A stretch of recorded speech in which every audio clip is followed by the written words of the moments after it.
Good afternoon. If we could all please take our seats, that would be wonderful. Thank you. Thank you. Thank you to whoever's dinging the glass. I love that. Thanks so much, everyone. Good afternoon. My name is Ann Wason-Moore. I'm a journalist with News Corp, and it is my pleasure to welcome you to Future Cairns 2026. It's an absolute privilege to be your MC today. Just some brief housekeeping. Restrooms are just outside these doors to your right. We have an incredible lineup of speakers today. But before we begin, I'd like to introduce Aroha Parkinson, AIEF scholarship recipient from St. Monica's College, to the stage to deliver the Acknowledgement of Country.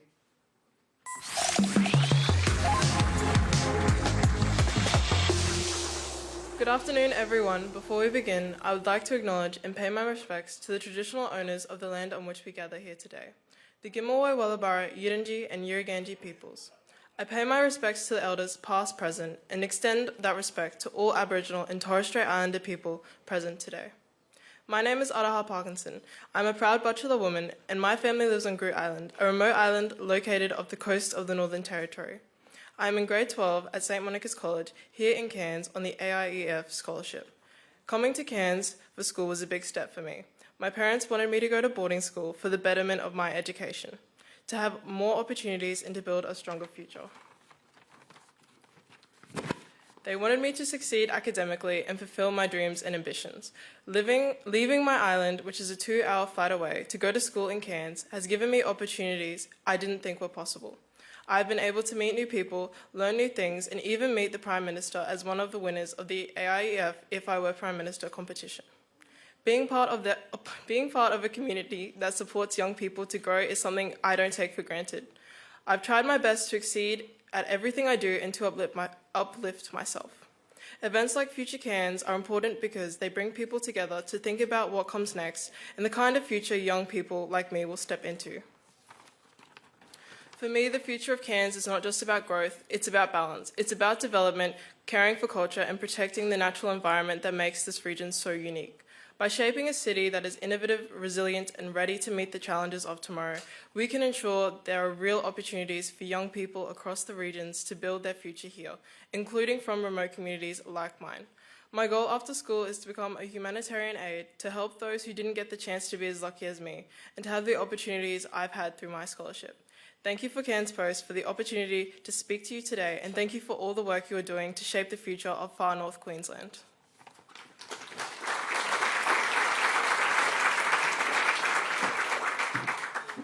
Thank you so much, Aroha, and all the best with the rest of Year 12.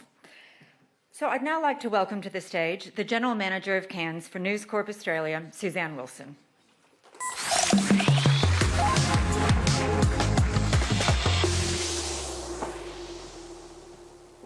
Thanks, Anne, and welcome everyone. I'd like to acknowledge some special guest dignitaries today: the Honourable Jared Blay, Deputy Premier of Queensland, the Honourable Stephen Miles, Queensland Opposition Leader, and Mayor of Cairns, Amy Eden. Thank you for your support. A warm welcome to our federal, state and local elected representatives and distinguished business and community leaders. Thank you all for joining us today. Welcome to our News Corp leadership: Sally Fielke, Group Executive Corporate Affairs, Laura Maxwell, Queensland State Managing Director, and Chris Jones, Editor of the Courier Mail. Future Cairns is a proud Cairns Post initiative. The Cairns Post has been telling the story of far north Queensland for well over a century.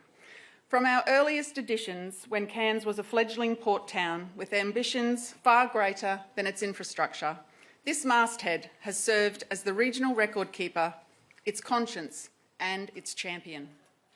Through every drought, every cyclone, every economic headwind, the Cairns Post has remained here, asking the hard questions, holding power to account, and above all, advocating for the people of the far north. Today's Future Cairns is the latest and perhaps most ambitious expression of that commitment. Cairns is entering a new era of growth and change. The ABS confirms what those who live here already know. Cairns is a city on the rise. Future Cairns is about ensuring the extraordinary momentum building in this region is guided by vision, by strategy, and by the voices of the people and institutions that will shape the next 30 years. None of what we are building, however, is possible without the health and well-being of the community at its foundation. That is why it is with enormous pride and gratitude that we acknowledge our major partner, the Cairns and Hinchinbrook Hospital and Health Service. What Cairns Hospital is planning is nothing short of transformational. A health innovation and surgical centre which will add new operating theatres, extra day surgery spaces, more overnight beds, specialist outpatient services, a toxicology centre of excellence, a clinical trials hub, artificial intelligence and integrated research and training that will position Cairns not just as a regional health service, but as a world-class tropical health hub. These developments will profoundly reshape the population, not simply by providing better medical care, but by creating thousands of skilled jobs, attracting top-tier clinicians, reducing the need for patients to travel south, and generating powerful economic activity across the region. Their vision is to stand as a globally significant leader in tropical medicine, infectious disease, climate health, and marine-related conditions. That is a future worth building, and the Cairns, Hinchinbrook and Health Service is building it now. Our next partner is an organisation that needs no introduction, the Cowboys Group. The Cowboys are not simply a football club. They are part of the fabric of this community. The club has been setting down deeper roots in Cairns, anchoring a community development and high-performance centre that will serve Cairns and the broader region for decades to come. The club's footprint will include the kind of place-making infrastructure that draws athletes, families and investment to the region. Their reconciliation action plan is among the strongest in professional sport, helping to develop pathways for local athletes and providing meaningful connection to country. In a city and a region where community ownership matter enormously, the Cowboys dig in for the long haul, and we are proud to partner with them. And finally, and most fittingly, given we are standing in one of their flagship properties, we acknowledge and thank Crystal Brook Collection. Their CEO, Jeff York, put it plainly in our pages. For too long, Cairns has been viewed primarily as a gateway destination, somewhere people pass through on the way to the Great Barrier Reef or the Daintree rainforests. That perception no longer matches reality. Crystal Brook has been among the driving forces of that transformation. With their Bailey, Flynn and Riley properties, the collection has elevated Cairns' hospitality offering, attracting conference, lifestyle and international visitors who stay longer, spend more and return. Their continued investment in Cairns speaks to a deep belief in this city's potential as a sophisticated, globally competitive destination. The natural beauty of this region is unmatched. What Crystal Brook provides is the world-class experience that ensures visitors choose to come here and come back. We are honoured by their support and proud to be in their house today. Together, these three sponsors represent something profound, the three pillars upon which the future of Cairns will be built: health, community and lifestyle.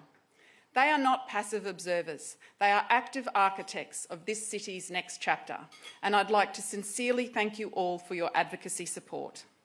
And thank everyone for coming today and joining us at this year's Future Cairns as we continue to strive to help shape a brighter future for generations to come. I'd now like to welcome the Honourable Jared Blay, Deputy Premier of Queensland, to deliver an address.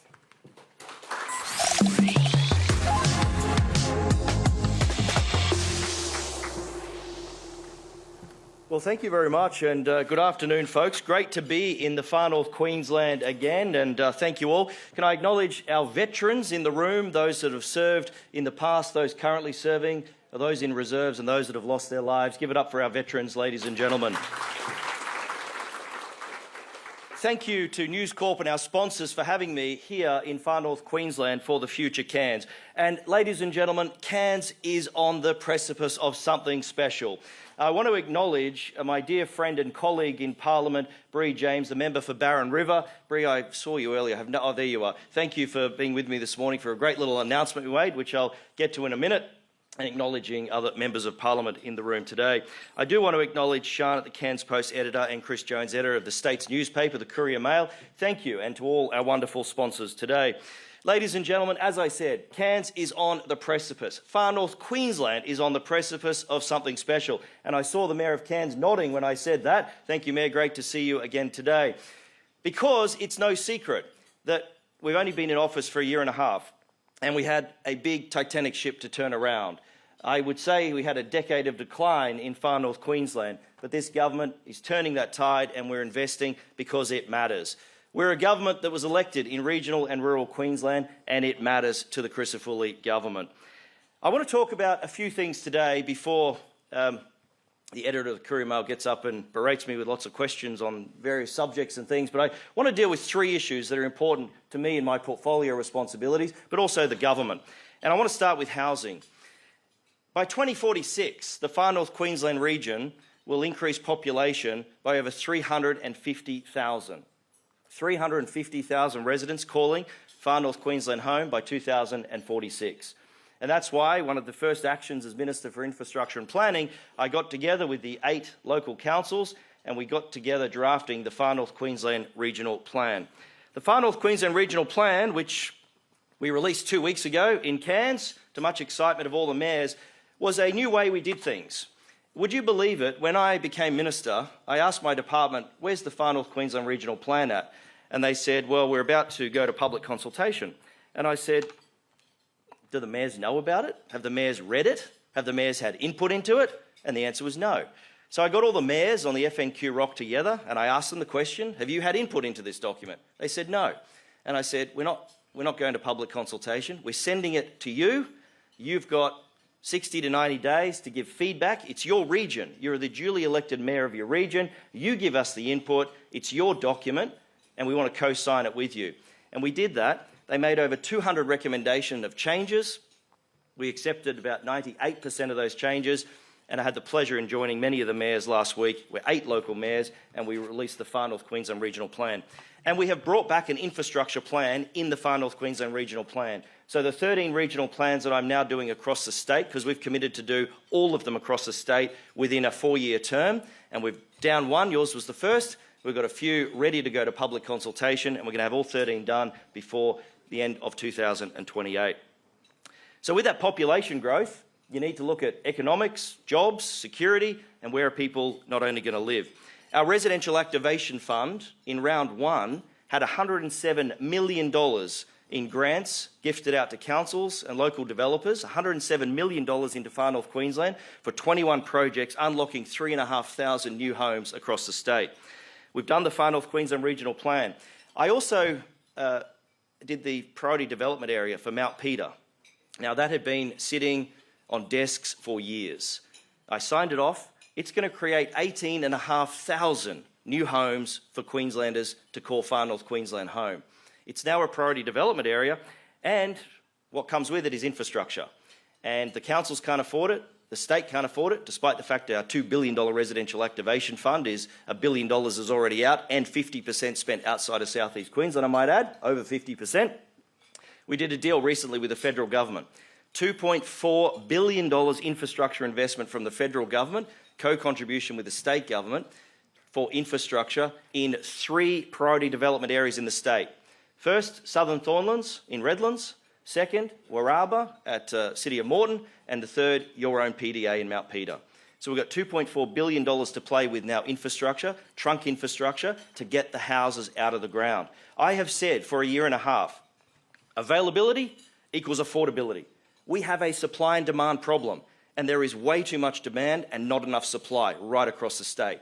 So we are using every lever possible available to the state government to unlock land. Many people over the last decade talked about a housing crisis, but never did anything to unlock the land. And I think we've shown in a year and a half, we've put the we've pulled the right levers to unlock land, declared PDAs, got the Residential Activation Fund, got the Land Activation Program, releasing state government land to the private sector for all forms of housing. Because we're in a housing crisis, we need all forms of housing. Defence is a huge opportunity for Cairns and Far North Queensland. I had the pleasure this morning of attending Norship, where I announced $5.36 million contribution out of our Sovereign Industry Development Fund for Norship for their Naval Certified Servicing Yard. And they're also contributing $5 million as well. This new facility will be able to take more boats, more ships, do more maintenance, and also show the world, particularly the island nations and UK, that Cairns is a destination for maintenance of ships and vessels from the armies, the navies, and also Air Force if we can get capability in Queensland. It's about building sovereign capability, doing things in Queensland. And we've seen the Navy ships arrive here, and I think the exciting opportunities under our Sovereign Industry Development Fund, which is $180 million, and yours is the second defence project that I announced today to Norship, $5.36 million. I think Norship are here today. Congratulations on your $5 million CITIF grant, the first one in Far North Queensland. So congratulations, and congratulations for everything you're doing down there at Portsmouth. And finally, ladies and gentlemen, I want to talk about an opportunity you all know about, and it's the 2032 Games. But when I talk about the Games, the Olympic and Paralympic Games, I'm not talking about the 2 weeks of Olympics and 10 days Paralympic Games. I'm talking about legacy after and before. My responsibility is the infrastructure, to build it all. And you would have seen our deal we did with the federal government, our $7.2 billion deal for 17 minor and major venues across the state. And of course, Barlow Park in your own town here is going to benefit from that, growing from 1,700 seats to 5,000 new seats, a little stadium you have. And we've recently announced the successful tender was awarded to the design architects of Barlow Park. And I've seen some of the initial drawings come. It's going to be a great asset going forward. Because today's forum is Future Cairns. So it's not about today or tomorrow. It's not about 2032. It's about beyond that. And you can't look beyond that without having the plan in place. And that's why the Far North Queensland Regional Plan underpins all the development and growth in the next 20 years in Far North Queensland. Our Far North Queensland Regional Plan that I spoke about earlier, it talks about the population growth. It talks about where the population's going to be and where it's going to grow. It talks about your ecotourism opportunities in our Destination 2045 document. It talks about primary industries opportunities. It talks about all the things that matter to the people of Far North Queensland. Protection of the Great Barrier Reef, protection of your conservation areas, your World Heritage areas. But it also allows opportunity for economic prosperity and jobs. We know people want to move to Far North Queensland. Now, I'm from Southeast Queensland, the Sunshine Coast, and we love Far North Queensland. We're investing everything we can, although it was noted to the editor of the Courier Mail that incidentally, this is a beautiful time to hold Future Cairns in winter, not summer. But I was out last night and it was packed. Now, many people thought I was here for the marathon you have, the Ironman you have on the weekend, but you'd be forgiven for knowing that I have nothing to do with that and don't want anything to do with that. I'm here to spread the good message and hand out sovereign industry development capabilities and build defence capabilities in the state and build the houses we need for the future. So, ladies and gentlemen, the future of Cairns, the future of Far North Queensland is great. It is bright. Your government is delivering for the people of Far North Queensland, and I want to thank you for partnering with us on so many levels, whether you're a small business operator looking to invest in this great part of Queensland, looking to increase your investment, looking to set up in Far North Queensland. I can assure you that no matter where we go across Australia, there is a real spotlight in Queensland at the moment, particularly from Victoria, I might add. People are fleeing Victoria in numbers you've never seen before, and there are also businesses knocking at our door saying, get us out of here, we want to come to Queensland. And we say, well, lucky you've got a government that is open, it is pro-business, and Queensland is open for business. Ladies and gentlemen, the Far North Queensland is open for business. Cheers, thanks for having me.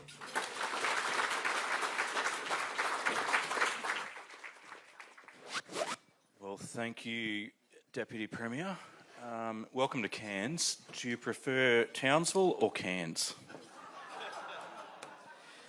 Well, I love Queensland, and I love going to all areas of Queensland. Today, it's the most special day to be in Cairns, and this is the best day to be in Cairns, I think.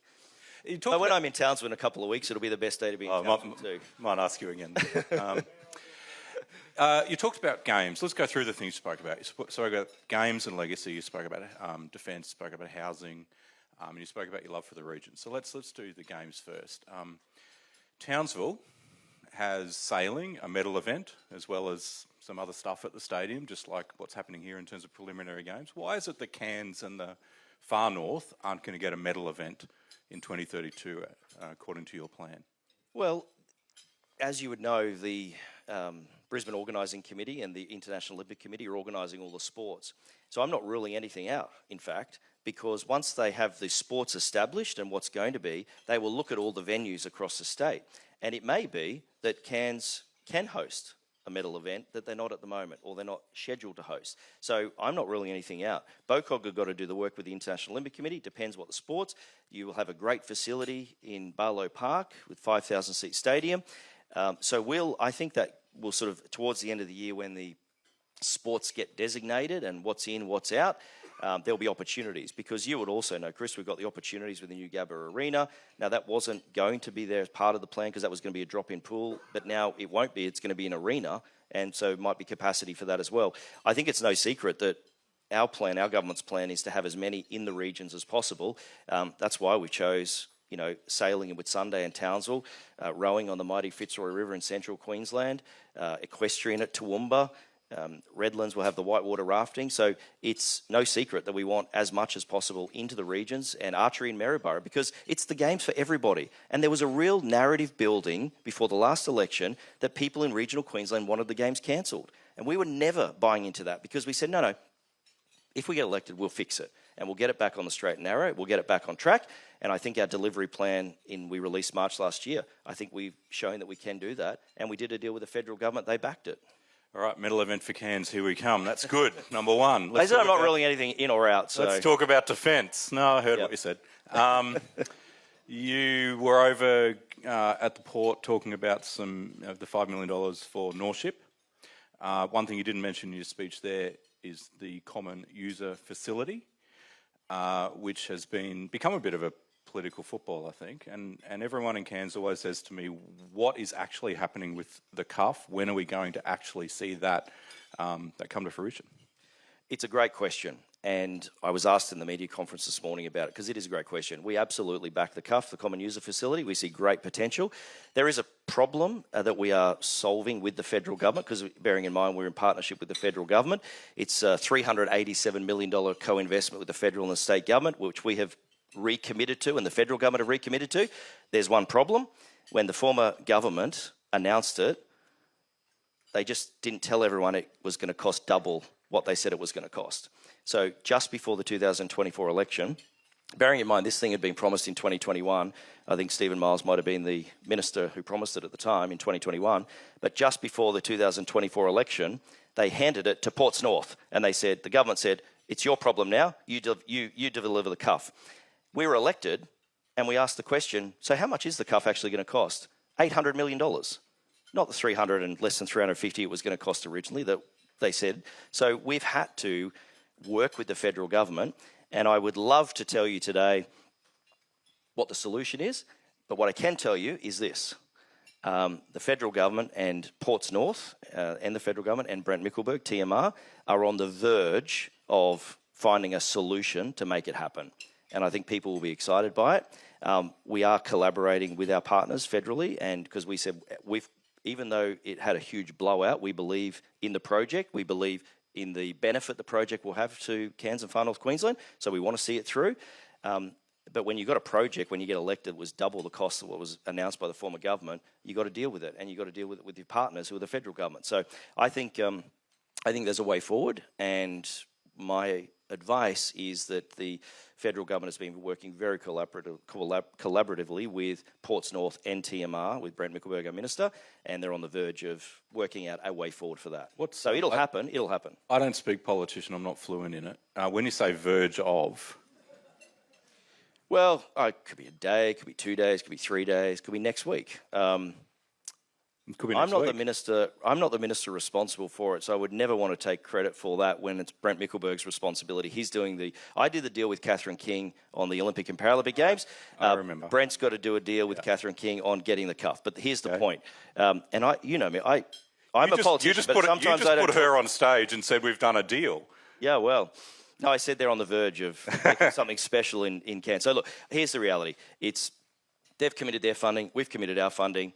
They've got a pathway forward. They're finalising a pathway forward, and I think it'll be good. But I think the message that the people of Far North Queensland need to know is we back it. We believe in the project, but I don't think I think no one knew the actual cost of it, and we found out pretty soon after we were elected into office. It was just a shame that no one knew that before the last election.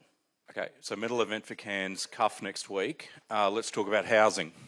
Delivering for Queensland, delivering for Cairns. Yeah, open for business.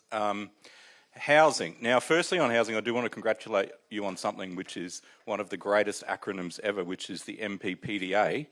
Well done on that. How are you going to ensure that those houses, as part of that, and not just the first stage, but the other stages where you haven't funded the trunk infrastructure, are going to be actually affordable, or if it's just sort of, I get supply demand, but is it enough? How are you going to keep the lid on those costs for people who are now struggling in Cairns to find anywhere to live, let alone to rent and to buy?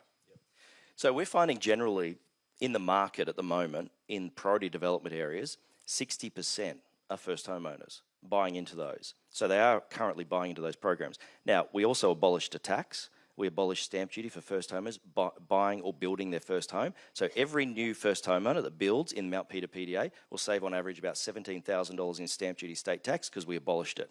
Second thing is the deal we struck with the federal government, with the housing minister on the $2.4 billion, we've put 20,000 of those 51,000 homes that will be released in Queensland will be first homeowners. And we've done that by doing a voluntary deed with developers, NEDQ, to get that first homeowners across the line. As I said, availability equals affordability. The more you can provide to market, the downward pressure will put on. But I'm not going to cop, and I've seen comments in the last couple of days by my opponents who are now spruiking about, or talking about the housing crisis that incidentally they created over 10 years, so I find that extraordinary they're talking about it, and we're trying to fix it. They'd never built bloody houses on this land. You can't have vacant land sitting there and not a house built on it. And if the private sector is saying mandating affordable or social housing makes the project unviable and they're not going to build it, well, I would rather houses on there than a vacant land that a mower man or mower woman goes to freshen up every 2 weeks so the kangaroos can keep going on it. I want actual houses on the ground. And the way you do that, you just pull every lever. You reduce taxes, we abolished a tax, you release as much land as you can. How often have you heard politicians in government say, oh, we've got all this state-owned land, we're going to release, right? Every housing roundtable the former government did, they talked about releasing state land for the private sector to build houses on. In fact, under their ground lease model, each house was going to be released was going to cost $2.4 million. That's not really affordable, I don't think. Under our plan, we forced the departments to transfer the land from the Department of Health, Transport, Rail to EDQ. EDQ go to market, Economic Development Queensland. They go to market, they do a deal, and what's really going to frustrate my opponents who are talking about housing, the first one I'm going to announce in the not too distant future. You're on the verge of? Not too distant future, in southeast Queensland, is a block of land they had sit vacant for years and years that they did press conferences on that they were going to release and put houses on, and they never did. We have done a deal, EDQ's done a deal, that will see retirement living, community affordable housing, and density housing all on one mixed-use development, and not one mandate to a developer saying you must do this. They've done it because that's what the market decided. Okay, so it's just supply, get supply and the... Supply. Okay. Fast. Now, just thinking about the federal budget and the impacts it might have on housing affordability and so on, what are your views on the federal budget and how that's going to impact on your plan? It was bad. It's going to have dire consequences on people investing in the property market, and not only that, young people trying to get in the property market in the future. taxing shares of young people, and so no, it's going to have it'll have dire consequences. We've said that, but we've got to do what we've just got to keep. We know what our plan is. We just got to keep going on ours. We can't be distracted. I think it was a bad federal budget. I haven't seen anyone that's endorsed it.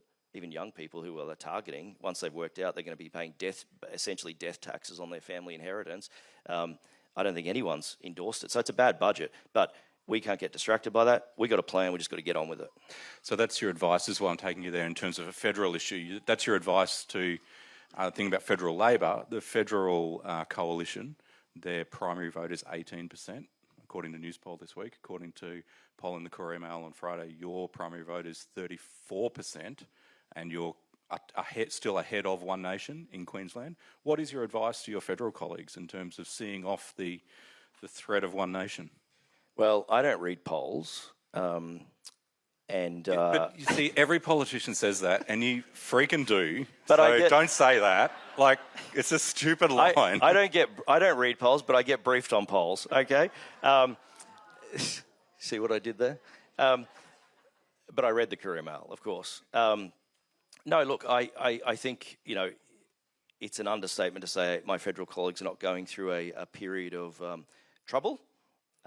But all political parties have had ups and downs, and you bounce back. You've got to get the policies right. You've got to be talking about what people want you to be talking about. You've got to be focusing on what people want you focused on. And that's why I think, we took the 4 issues to the election: health, housing, cost of living and crime, and acknowledging, even in Far North Queensland, you've had a 7.6% reduction in victim numbers in Cairns in Far North Queensland. We're not satisfied with that as a government. It's still not enough. We've got a lot more work to do, and we know people aren't feeling that on the ground. So, slight improvement, but nowhere near where we want it to be. But we keep focusing on it, and we'll do more laws. We'll do breach of bail, go to jail. We'll do all those laws. We'll strengthen the laws till we get it right. And I think that's... I'm not one to give advice to my federal counterparts, other than saying it's a bad federal budget. You did. Well, but it's such a bad federal government, so... That's my advice to them. Well, it's an observation. It's not advice, it's an observation. But I think political parties have had ups and downs. You've got to focus on issues that matter to people. That's why we keep focusing on the issues. And I think that's why there is a real buzz in Queensland at the moment. No matter where we go, we had our community cabinet at Cherbourg.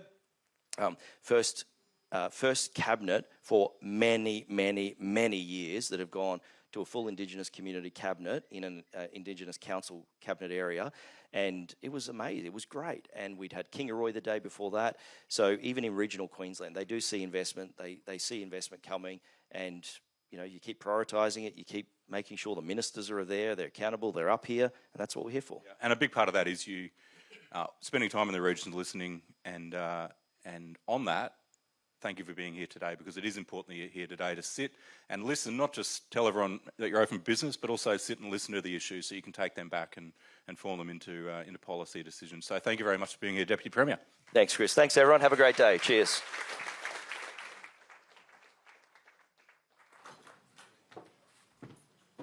Thanks so much, Deputy Premier and Chris. We're definitely on the verge of some more fantastic discussions to come our way. I can actually give you a definite timeline on that. It is now.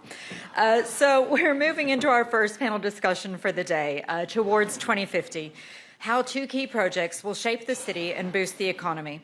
We're exploring the transformative power of the billion-dollar hospital expansion and the Marine Precinct's common user facility. Please welcome to the stage the Honorary Stephen Miles, Leader of the Opposition Queensland, Lena Singh, Chief Executive Officer, Cairns and Hinterland Hospital and Health Service, Jennifer Spilsbury, Chief Executive Officer, Advance Cairns, and Sean Jeffries, Editor of the Cairns Post, who will moderate the discussion. Please come to the stage.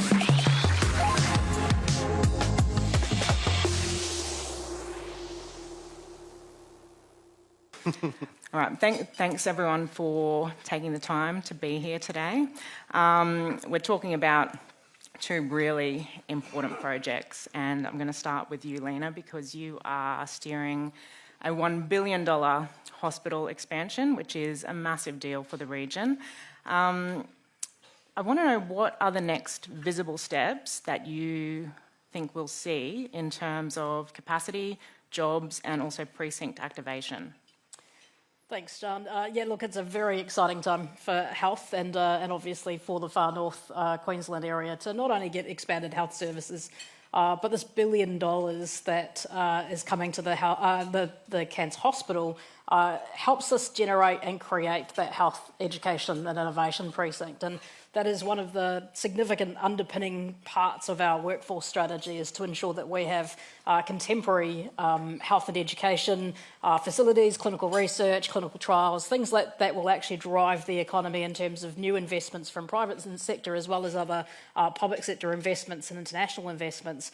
To actually generate more activity in the economy, but also fix and help sort some of the health problems that have been here from a generational perspective. You know, far north Queensland is a very unique place in the fact that we actually have some conditions that you don't see anywhere else in Australia, and so it enables us to be able to really study and come up with solutions that will affect generations to come.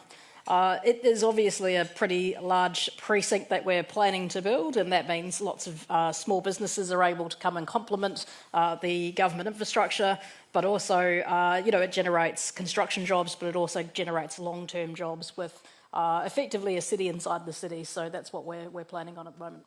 And if we jump forward to 2031, we've got stage 1 complete.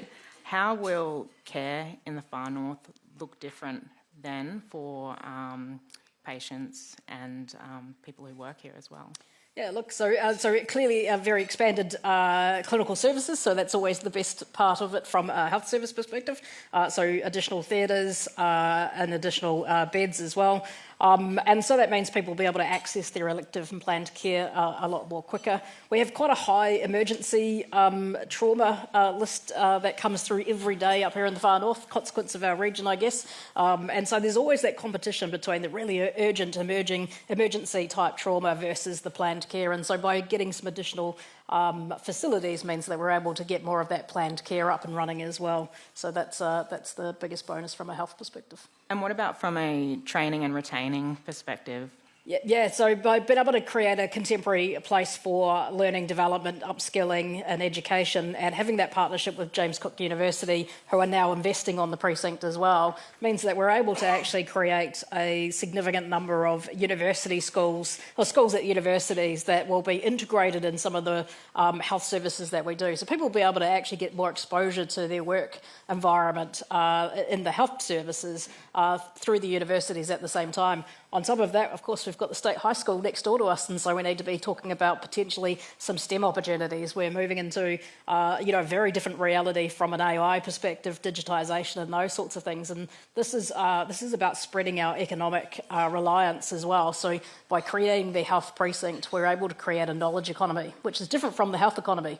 And the knowledge economy is actually bringing those high-value jobs that a lot of our young people are looking for at the moment, that actually can stay here, get educated, but actually then have jobs here that are invested in the technology that actually contributes to the change of how we deliver our healthcare as well. And we've spoken a little bit through our coverage in the past couple of weeks in terms of that precinct, city within a city. What is that going to look like, do you think, in terms of businesses popping up around that precinct and really activating that northern end of the city and the Esplanade? Yeah, so if you think about our precinct as it stands, we've got several thousands of people there already, and so we're looking to really double those numbers in terms of visitors, patients, but also staff that work there. With the university coming on site, there's students, there's faculties, workers as well. And so you think about the amount of people that are actually coming to the northern end of the city. It needs to then be complemented by small business. It needs retail. It needs, places, even things like childcare. I've talked about, you've got a captured market. You've got thousands of workers who need to drop their kids off to a childcare facility before they come to work. Wouldn't it be great to have that on your doorstep? And so there's a lot of business opportunities when you've got, around 4,000 or 5,000 people coming in every day throughout the various parts of the day as well, being able to actually then set up business and see the economic prosperity from that. And so that's what we intend to see. A few more coffee shops and a few more gyms. Just what Cairns is lacking. Clinicians love the coffee, so we must keep those going. Thanks, Lena. Jen, I'm going to come across to you now on another major item. You've called the Marine Precinct's Common User Facility a generational project. Given the review, the current funding picture, and private investment options now being explored, what concrete next step do you want to see to give the industry some certainty around that project? We want the announcement. We want the green light. Next we want week. the way forward. We want the start date. We're ready to go. The whole region is on the same page with the Common User Facility. We're seeing through the health expansion plan what is possible here. This is putting our capability out on show. We can do this. We are doing this. We want the hand up, not the hand out. We're ready to go. And why is the project so important to Cairns and Far North Queensland? The Common User Facility, just like the expansion, are the power behind our economy. They are the shock absorbers. They're the industries that can keep us going regardless of what's happening around the world. They are going to do the grunt work. They diversify our economy, and the ripple effect is huge, Sian, so that everybody can get on board. And these projects aren't just about Cairns. They're about the far north, so that we are all advancing together. All right, Stephen, you were the State Development Minister when the CUF was approved in 2021, $360 million. Estimate now sits north of $820 million, probably well north. Did you know this cost had blown out before the last election? And what do you think is the best plan forward now to keep momentum and manage costs? Well, the short answer is no, but both these projects really are, we're talking about the future of Cairns, and these two projects have to be delivered. The hospital's important for health services, but it's also a really important economic diversification play, as is the CUF, leveraging off the existing shipbuilding capability to generate those jobs and economic activity. So look forward to seeing Jared's plan, and hopefully it meets the requirements of the region and the opportunity that it reflects. Do you think that you would have had it happening by now? Well, yes, I do, but that's unfortunately hypothetical, and we're in the situation that we're why? in. But it's our job to hold the government to its commitments. They committed to deliver this as we did, and we want to see it happen. How do you think it would have played out differently under you? Well, we would have found a way sooner, and it would be under construction now. That would have been our approach, but that's not where we are. Well, we'll all look forward to the announcement in the coming days or weeks. Jen, circling back to you, looking beyond our region, because everybody in this room already knows that we're fantastic, what is Cairns' strongest value proposition for investors and decision makers? How should we tell that story so it cuts through nationally and even internationally? What makes Cairns a great place to do business, and how do we let people know that? Yeah. So Cairns in the far north, we are the capital of Northern Australia. That's our value proposition. Yep. We are the most populous region in Northern Australia. We are closer to Port Moresby than Brisbane. We are the front door to the rest of the world. It blows my mind that I live in a regional city that has the 7th busiest airport. We have an international port. We have an international airport.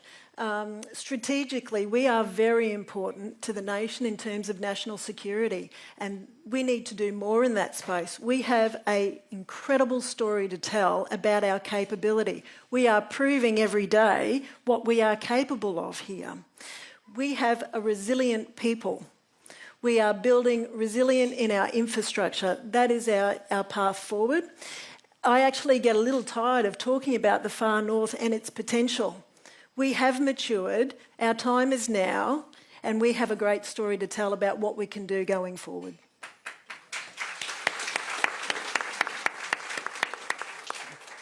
Lena, I want to ask you a similar question, but for the health sector specifically. How will we signal to industry and research partners globally that Cairns is building a world-class smart health economy?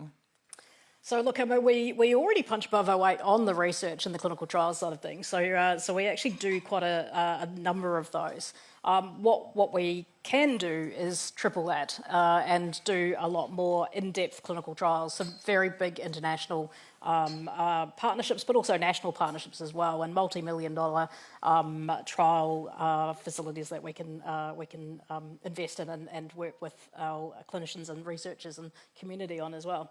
So part of that is you have to have the infrastructure to be able to attract those partnerships and to attract the confidence. You have to be able to have that infrastructure, and that infrastructure being built will fundamentally transform our capability. We already have a strong reputation, and for us, this is capitalising on it, but taking the Cairns Hospital's research and clinical trials function, and timesing that by 3, 4, 5 times, and by having that facility, we'll start attracting people to the area. And our Centre of Toxicology has been something that was pitched to me by a couple of clinicians many years ago, and I'm very glad that we're able to actually fulfil that. And I think, you think about when I first got here 4 years ago, everyone told me not to go to the beach, don't go this, there's all these things that kill you in the far north. And I kind of went, well, how do I turn that into a good story? And so toxicology, Centre of Excellence, you've got the best possible environment where, there's dangers in the soil, there's dangers on the trees, there's dangers in the water. But instead of being that as a downside, we're now turning that into, one of the world's best facilities where we can actually utilise all of this around us and actually make that an asset and something we should be proud of. So. It is a great story, and it's one that we had on the front page of the paper last week, and we even managed to get photos of a couple of toxicologists who are notoriously shy, I hear. I want to ask one more question that's very close to my heart as someone who lived up the range for many years. I'm mindful of time, but the Coranda Range Road, Stephen, I want to ask you about that. Now, residents are frustrated by prolonged repairs after Cyclone Jasper in 2023 and the prospect of relying on the current route for another 20 years. Is that acceptable, and what immediate and long-term steps do you think are needed next for that road? Well, that's a great question because, I've spoken to so many of those locals, and the impact of road closures and lane closures, and then when disaster hits, it's diabolical for them. I don't have access to all of the roads advisors and roads planners that I did have in government, but But you did have them. It needs to be a real focus, yeah. And what do you think the solution is for that route? It's got to see the investment that it needs. The planning needs to be completed. Are you a fan of a tunnel? Are you a fan of an alternative? Well, the briefings I did have about the tunnel weren't particularly optimistic about that option, but there needs to be consideration of all because of we've the been options. talking about it for more than 30 years. It's a long time to talk about a solution for a road that is now literally crumbling. We need a fix. Agreed. Jen, if we look forward to 2050, Yeah. look into your crystal ball, how do you see Cairns? Oh, that's a big question, isn't it? I see us as a leader in so many ways in tropical expertise. I see us as an environment where people are wanting to come and live here, have careers here. I see us as a shining example as leaders in education, in expertise, on every facet. I see us as playing an integral role in defence and national security, having a stronger voice on what it is that Northern Australia means to the rest of Australia. I think our city will look a lot different to what it does now. A vibrancy, a willingness to do business, perhaps a few more hotels and all that sort of thing. But I see us as being leaders in knowledge as much as in what our landscape looks like. We are going to talk a little bit about the CBD in our next panel. What are your thoughts on the CBD, and what does the CBD need? I love the CBD, and the thing about the CBD is that it has evolved over time. As somebody who was born here, I can remember the mudflats, so, they're still there, a little hidden, but the city has changed, and I think sometimes we forget that.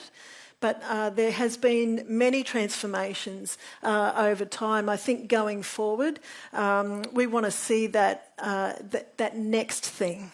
That next thing that brightens up our city and that gives us another notch in our belt, another reason for people to come to the city. I'd like to see our city be full of vibrancy, more people, that inner city-urban landscape of a mixture of our tourists, our residents, our commercial scape. And I know the hospital expansion is going to play such a pivotal role in that, the activation down that northern end. Kudos to this architect of this plan and how that plays within the city. Very exciting to see how our city will look going forward. It is exciting, and we talk a lot about the things that we need, but it is an exciting time. We all love our city, and we're so just grateful to be able to live and work here. It's exciting times ahead, and thank you very much for taking the time again. Thank you. Thank you. Okay. Thank you. We go off this way. Thank you, Stephen, Lena, Jennifer, and Sean. I'd now like to introduce Head of Growth Intelligence, Editorial and Product at the Growth Distillery, Lisa Williams, to the stage for a keynote address.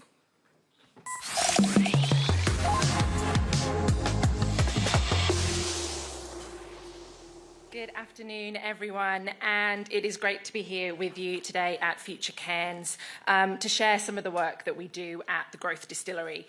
The Growth Distillery's job is to get under the hood of why consumers behave the way they do.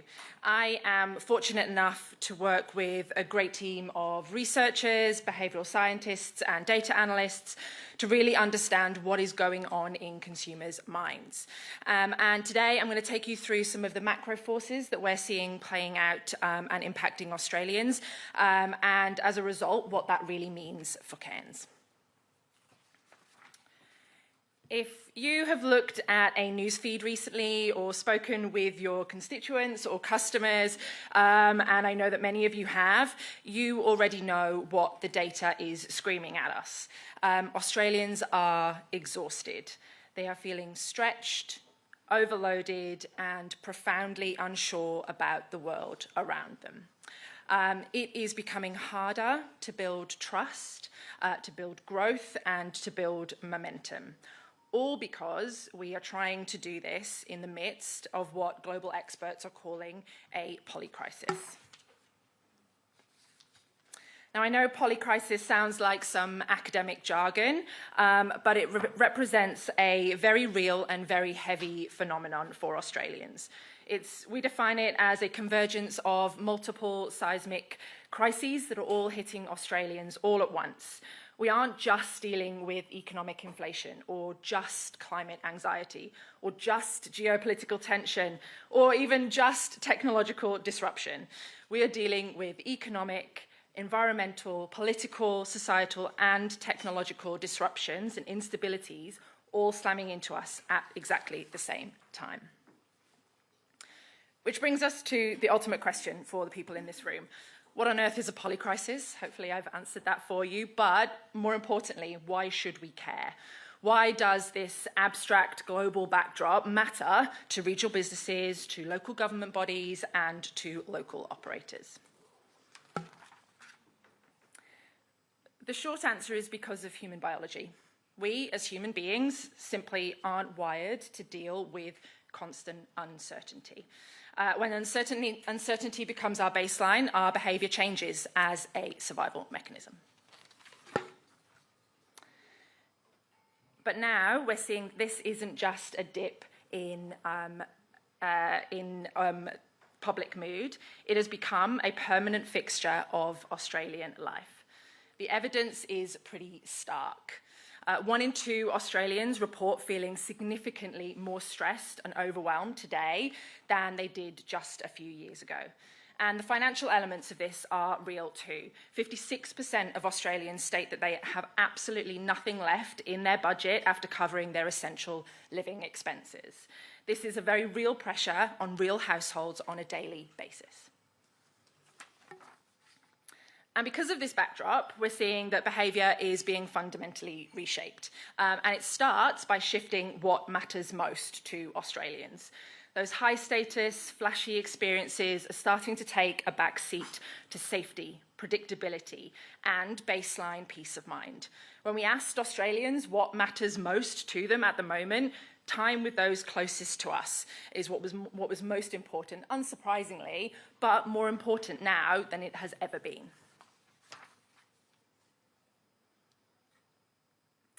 And because those priorities have shifted, it's also completely altered how we choose. With all of this overwhelm, people are leaning on their System 1 thinking. The System 1 being more instinctive, more subconscious, and more automatic, but it's also more error-prone. And without the time to think, people are unable to lean on their System 2, which is more deliberate, more conscious, and then more reliable decision-making systems. So every decision now is filtered through a lens of limited time and risk mitigation. Will this choice make my life easier, or will it add to my mental load? Can I make this choice more quickly? And where we're seeing this pressure and mental load becomes too great, we're actually seeing people are opting out of the decision completely. They are maintaining the status quo because that is the easiest thing for them to do. Naturally, this dictates what we're gravitating to help us make those decisions too. So stressed and overwhelmed people are actively pulling back from those high-level global concepts and themes. They're withdrawing into hyperlocal, predictable environments where they feel they have some influence over the outcome. So we are gravitating towards more tried and tested and relevant, but actually more importantly, accessible sources of information. And crucially, this is impacting who and what we listen to. In a world full of noise, people are tuning in to voices that are transparent, that have immediate practical utility for them. And what we're seeing is tracking with academic literature as well. Traditionally, there are 4 sources of influence for our decision-making and the people that help us with that. Those with authority, so the titles and the accolades, information, and when information used to be scarce, this was really important.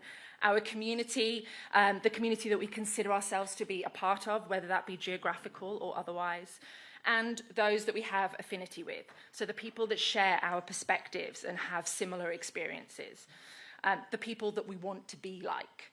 And in a more fractured world, where our decision-making is under more pressure than it has ever been, we are now gravitating away from those traditional sources of influence, of authority and information, towards affinity and community. What is it the people that I am like or I want to be like, what are they doing in this situation? And particularly when we're all searching for a sense of belonging and something to be a part of, that community element becomes much more important. And just as importantly, the flip side of that is that it actually impacts who and what we don't listen to. The exact moment that some of these voices start to sound like a distant corporate projection or some empty commercial advertisement, the audience completely blocks them out. They simply don't have the cognitive bandwidth to deal with it. Now, while all of this sounds like doom and gloom, there is an absolute goldmine here for the people in this room. Yes, Australians are deeply pessimistic about the macro environment and the macro world, but they are stubbornly optimistic about their own micro world. In fact, 46% of Australians remain fiercely optimistic, and that's not even sitting on the fence. Those are the ones that are really optimistic about their future and their personal well-being. They believe that there's this global storm that is raging elsewhere, but they know how to keep their ship afloat. They know what they need to do. But that sentiment is fragmented. Optimism isn't uniform across people's lives. It's highly fragmented and domain specific. And the nuance here really matters. So a person can feel incredibly confident about no technology and how they're integrating AI into their lives. They can be highly invested in their wellness and their health and tracking their heart rate. Reasonably secure in their social connections and their family life, but at the same time, they are deeply anxious about their immediate personal finances or their career trajectory for the next 10 years. So we decided to run a bit of a driver analysis to see what triggers that personal optimism. And we found that it is not some random emotional sentiment. It's a direct byproduct of personal agency. The data proves that control is the single biggest determining factor in consumer optimism. When people feel like they lose control, pessimism spikes. When they regain control over their immediate environment, optimism returns. So here, the real economic pipeline that we have to understand, and this was the same across every single domain, the pattern remained consistent. Control fuels confidence, confidence fuels spend and investment. And when Australians feel in control, their engagement and discretionary spend follow almost immediately. So the core shift that our consumers, our clients, our communities are collectively craving is a transition from crisis to control. But, and I can hear you all thinking it, what does this actually mean for Cairns? What does this profound psychological need actually mean here in my local area? So, firstly, let's look at a bit of scale. Cairns, as you all well know, is much more than just a holiday destination. It is part of an elite handful of regional centres across Australia that have a population of more than 100,000 people. And they've all got huge momentum. They achieved 17% growth over the last 10 years. And the most aggressive forecasts at the moment point to an additional 23% surge over the next decade. This regional growth is actively outstripping metro areas, and the communities in these areas want to know and want to ensure that the physical infrastructure is in place to support that growth.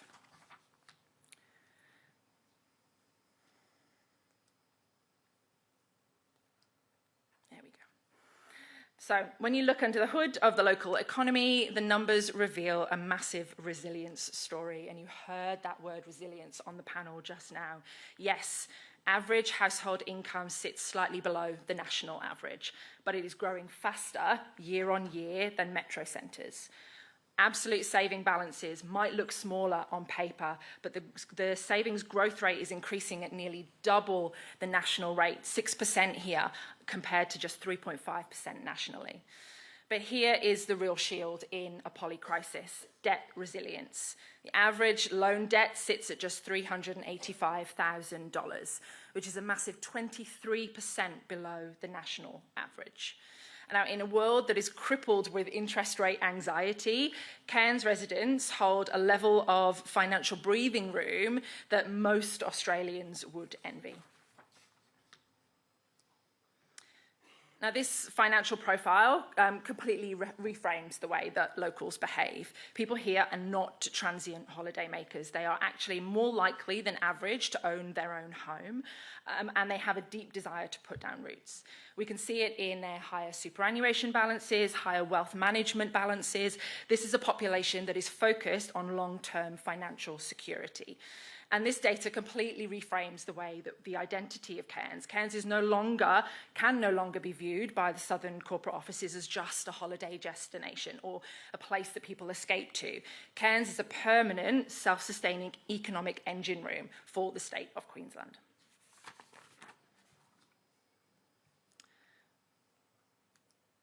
But if we want to talk about micro-control, we can't just look at the highlight reel.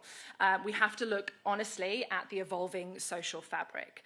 The population here is ageing, with a significant shift towards residents over 65 by 2050. The community is increasingly diverse, meaning local needs are fragmenting, and it is making it more difficult to meet more of those needs. And here is the warning sign for us. On average, locals are slightly less satisfied. In our consumer sentiment tracker we call Lighthouse, Cairns residents actually scored lower than the national average on 9 out of 10 standard measures for personal life satisfaction.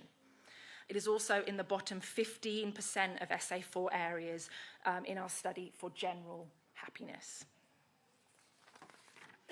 So here is the core paradox for the city and its people. The people of Cairns are fiercely proud, but they are absolutely not blind to the issues right outside their front door.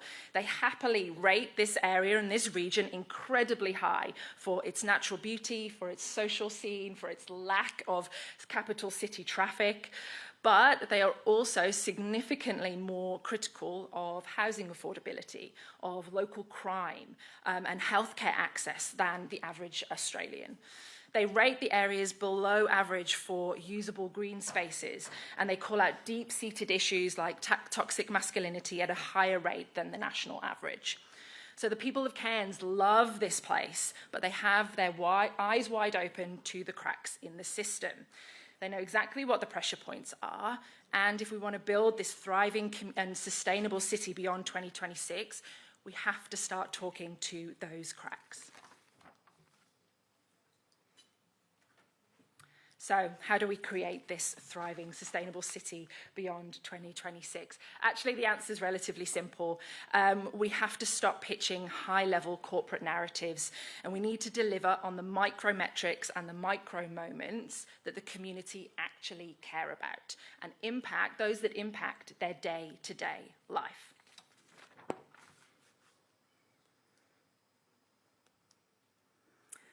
So I'll start with healthcare.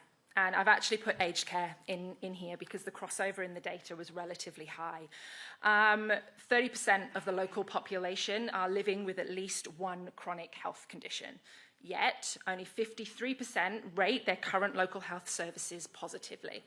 And when we look at aged care policy, we look across regional Queensland, only 17% of people feel confident that the Support at Home programme will actually meet their families' needs as they age. We know, and we've heard today, that there is huge investment going into healthcare access in this region, but the messaging isn't landing. The community is less likely than average to say that a system is good and that it is supporting them on a day-to-day basis. If you want to give a stressed population a sense of control, start by giving them and showing them the healthcare security and infrastructure that they have. And in order to land this messaging, it needs to be about how it is going to impact their day-to-day lives. They need to see real-life examples for people just like them on how these improvements and investments will support them. This is how we give them confidence that the services are going to be there when they need them.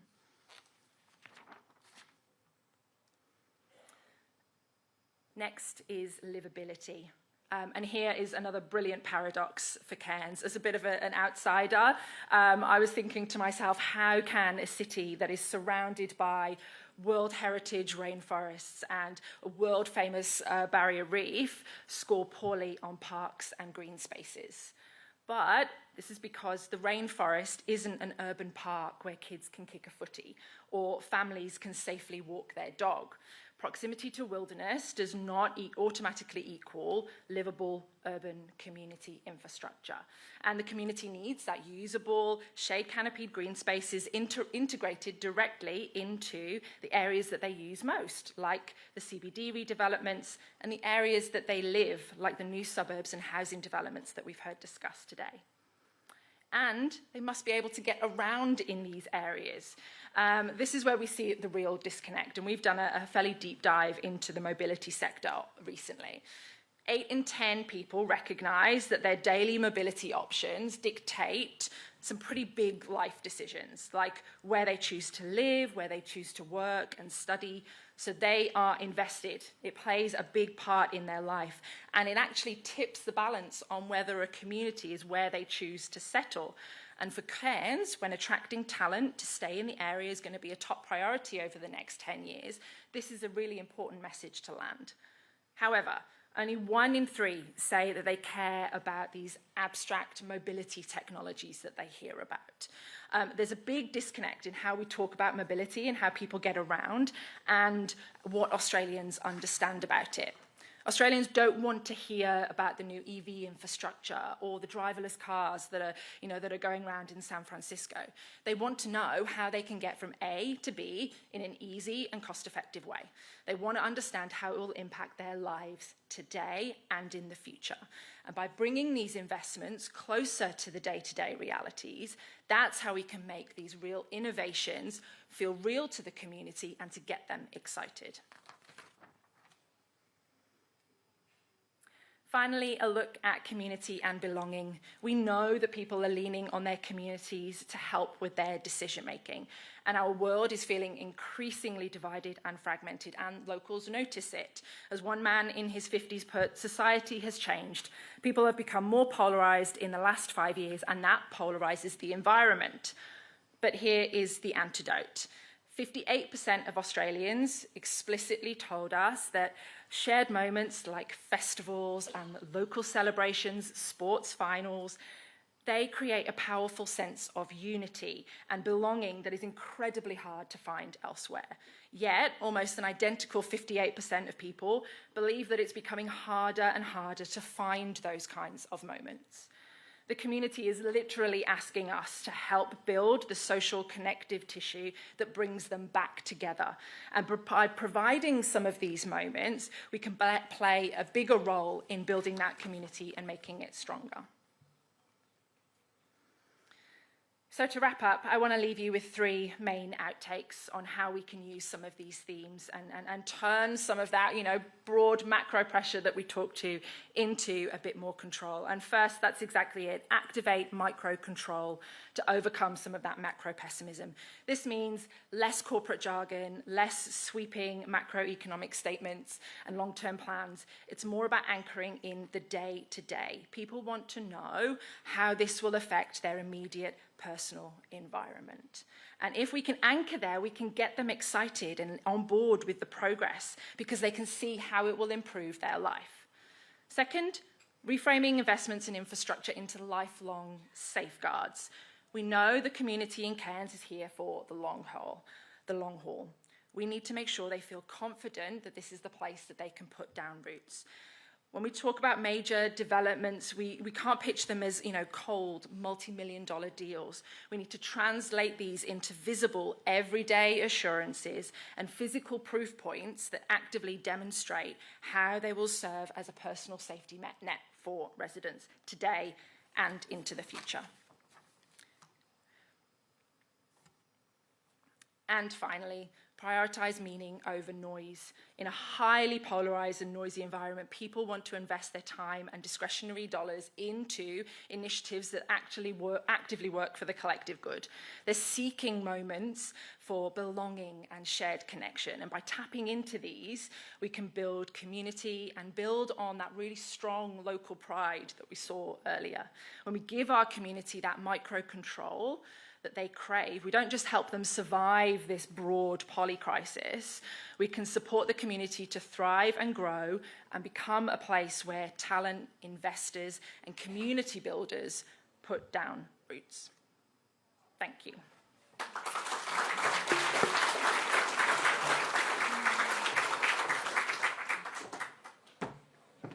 Thank you, Lisa, for those great insights. We're now going to have a little break for lunch, and we'll be back in 20 minutes. So please enjoy your meal and enjoy your chat. Thank you.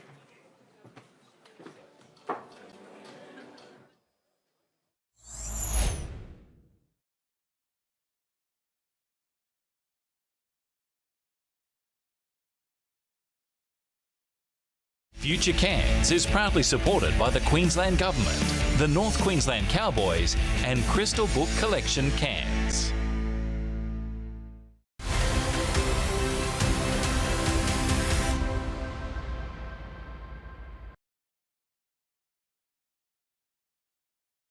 And panel discussion shortly, which is turning our focus directly onto the future of tourism, sport and the CBD.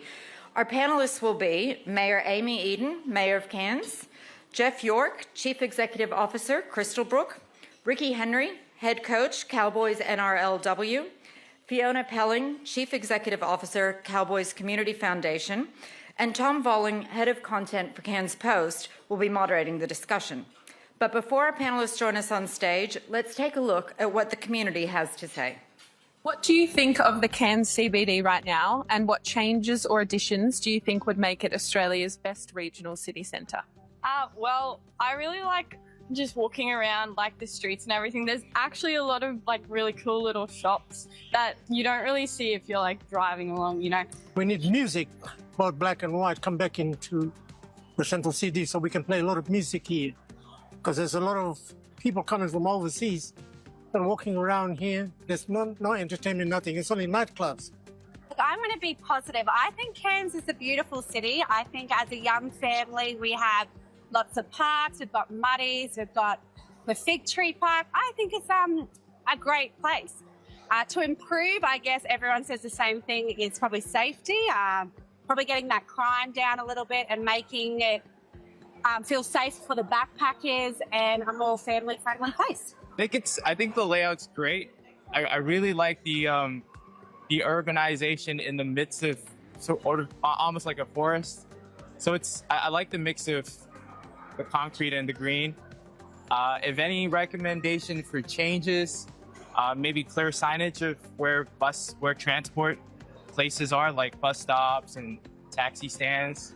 Well, I think it's a little bit, the buildings are looking a bit shabby and they need cleaning. A lot of them need cleaning, and the streets, just today I saw people lying in the doorways, and you wonder, are they sick or are they just homeless? So welcome.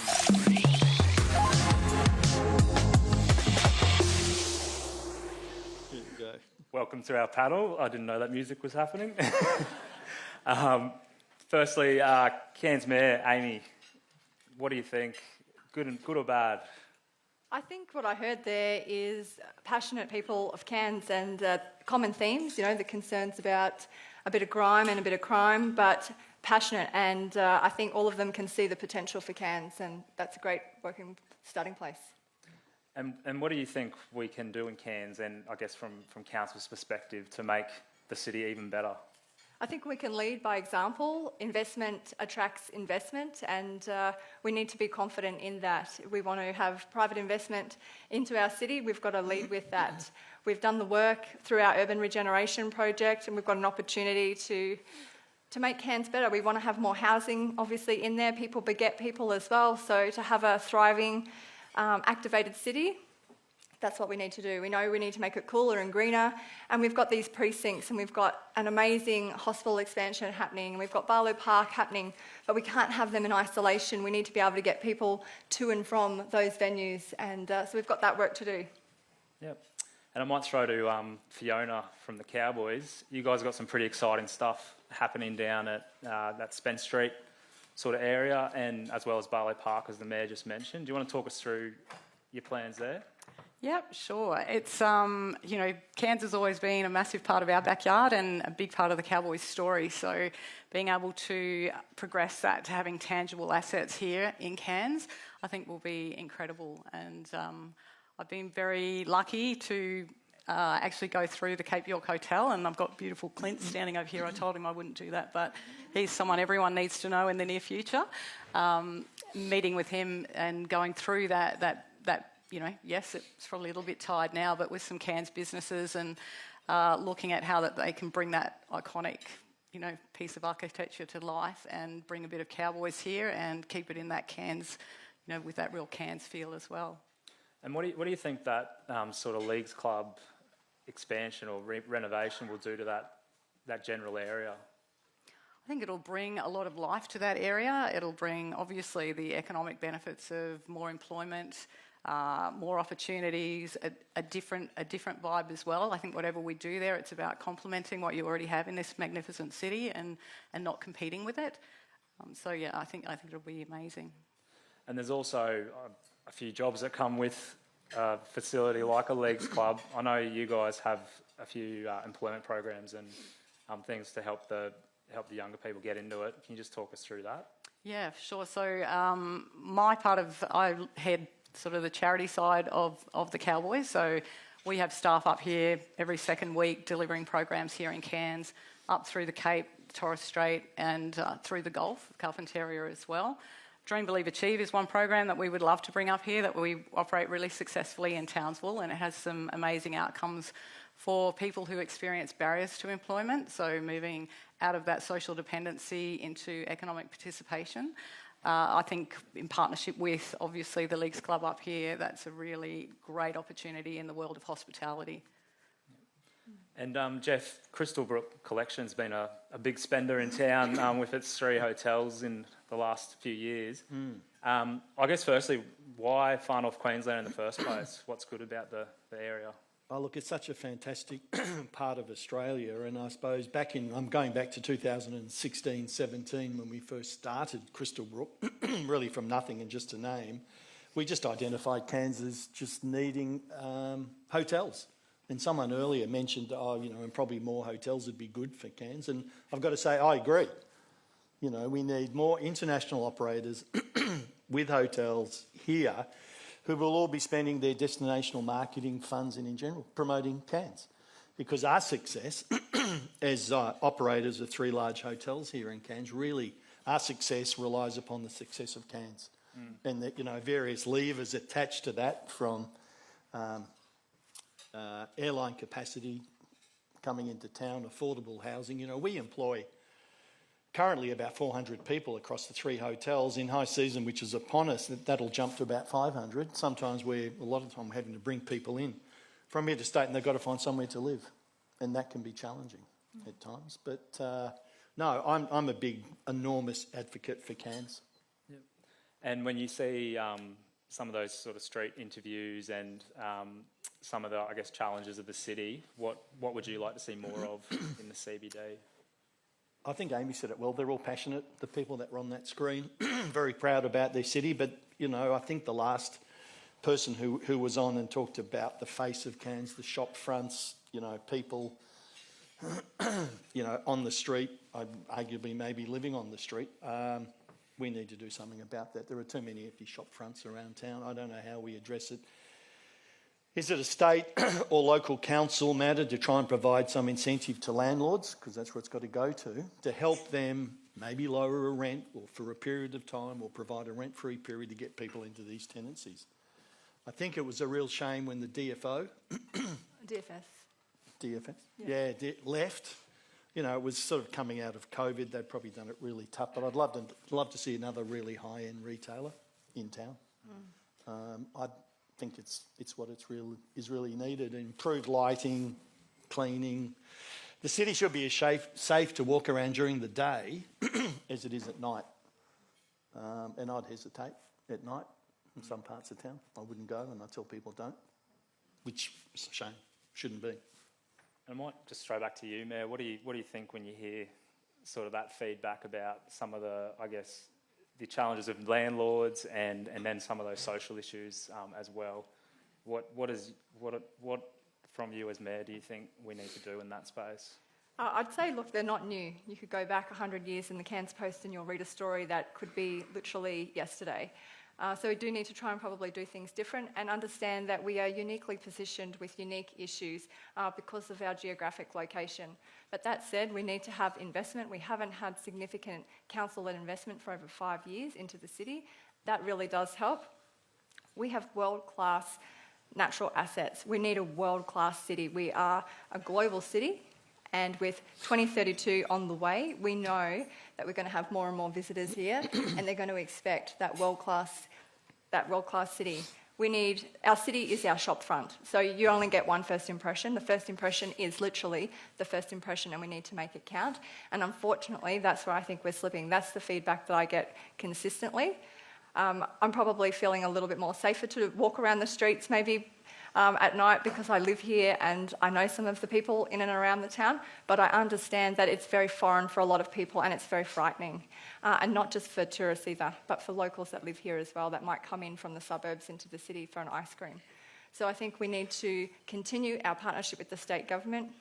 I think there's some really good opportunities to strengthen and probably increase those partnerships to ensure that we're doing absolutely everything we can to put the best Cairns forward.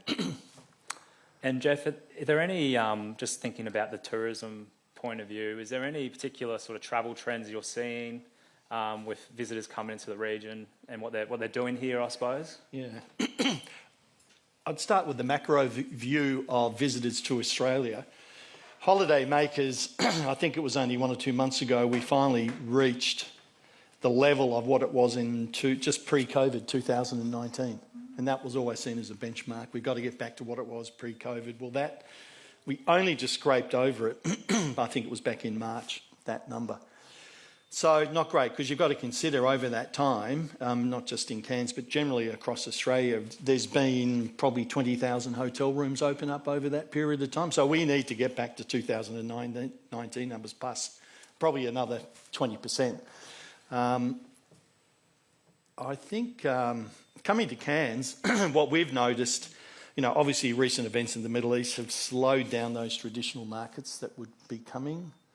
Not stopped them, slowed them down. UK, Europe, North America, yeah, they're still coming, just not quite in the same numbers. It's more difficult to get here. What has picked up is business out of South and North Asia. Yeah, China's coming back. That dynamic's changed completely. It's not groups. It's not they're called shopping tours. They're not coming. It's FIT, higher spend, family groups, couples, that sort of are now coming. South Korea's numbers are up. Japan, we've just pivoted some sales resources of ours away from that UK, Europe market into Japan. We just see short term, maybe the next year. That's the growth, I think, coming into Cairns. But just on Cairns' hospitality, I sort of think from my experience, I'm based in Sydney. I've been here hundreds of times over the last probably 10 years. I'm not a local, but I've got a good reference point from 10 years ago to today. And my experience getting here yesterday flew in, fantastic. We have an amazing airport now. Richard Barker's here somewhere, I think. Great. These guys are doing a fantastic job with that airport, trying to get more international airlines. I came in, beautiful airport, go out, and I must have ended up in the sort of most clapped out taxi I think I've ever had to get here, and I've done it a lot, and it sort of said to me I probably really should get an Uber because I'm probably going to get a newer car. But it's sort of the face for the tourist, first one. If they get in, you get out there, and chances are they're not all like it, but some of them are just really tired, and it's your first impression outside the airport to this taxi. Now, thank God it's not that far to get here from the airport to somewhere downtown, but it's those little micro touches. As someone journeys to the destination, to the city, it's just a little part of that puzzle about how do you create further positive experiences for these visitors to us, to our shores, to this city. And I might change tact a bit because we're going to talk a little bit about sports tourism and where that fits into it as well. So, Ricky, I know if you can sort of dust off that crystal ball and look ahead to when a high-performance centre is in Cairns. You've got the leagues club sort of pumping. What do you think that does to, drawing people to our region for those sort of buildings and what's going on there? Yeah, I think firstly, it's really exciting. Having a high performance centre and also a leagues club here, it puts Cairns on the map in the far north, but also at the same time, it's a rugby league destination as well. So. Some really positive stuff there. I guess when that happens, you bring more people into the community, you bring more people into the city. What that means for, obviously, this city here is that you get people spending money, so it helps the local business and the economy there. Most importantly, though, I think what it does, it raises the profile of Cairns in the far north there. having this exciting new high-performance centre and links club. And Mayor Amy, when you think about, you know, the council's women's hub for Cairns being, you know, the premier women's sport destination in the country, where do you see the Cowboys, I guess, NRLW fitting into all that? Well, excitingly, I think they play a really big role, and they show a lot of courage coming to Cairns, and we commend that.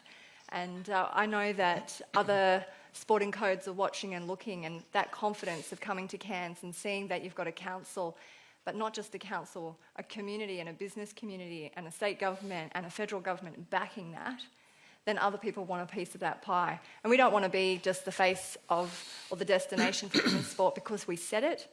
We want to do it because we're going to build it. We're going to grow these young girls. We're going to grow the opportunities. We're going to give them the opportunity to see what they can be. And I can't say too much about it, but I received a very exciting call today about women's sport, and I guess you just have to watch this space. But people are watching, and there's real excitement in this space. So I'm really excited. Equally, you know, Richard, thank you to you and your team. The airport is brilliant. We've got heaps of flights, direct flights internationally and obviously domestically. I know Jen says the 7th busiest, but I'm saying the 6th busiest airport in the country. That matters. We've got wonderful hotels, and Riley actually picked up an award at the Queensland Hotels Association last week, so kudos to them for superior accommodation. But that's what we need, and people will come here. We've got world-class swimming, we've got world-class tennis. Barlow Park will be world-class. We've got all these world-class facilities. We've even got humidity, which is the new altitude. I keep saying that because everyone keeps telling me that. So we've got everything we need to be that training destination and to be that breeding ground for women in sport and young girls, and it's exciting.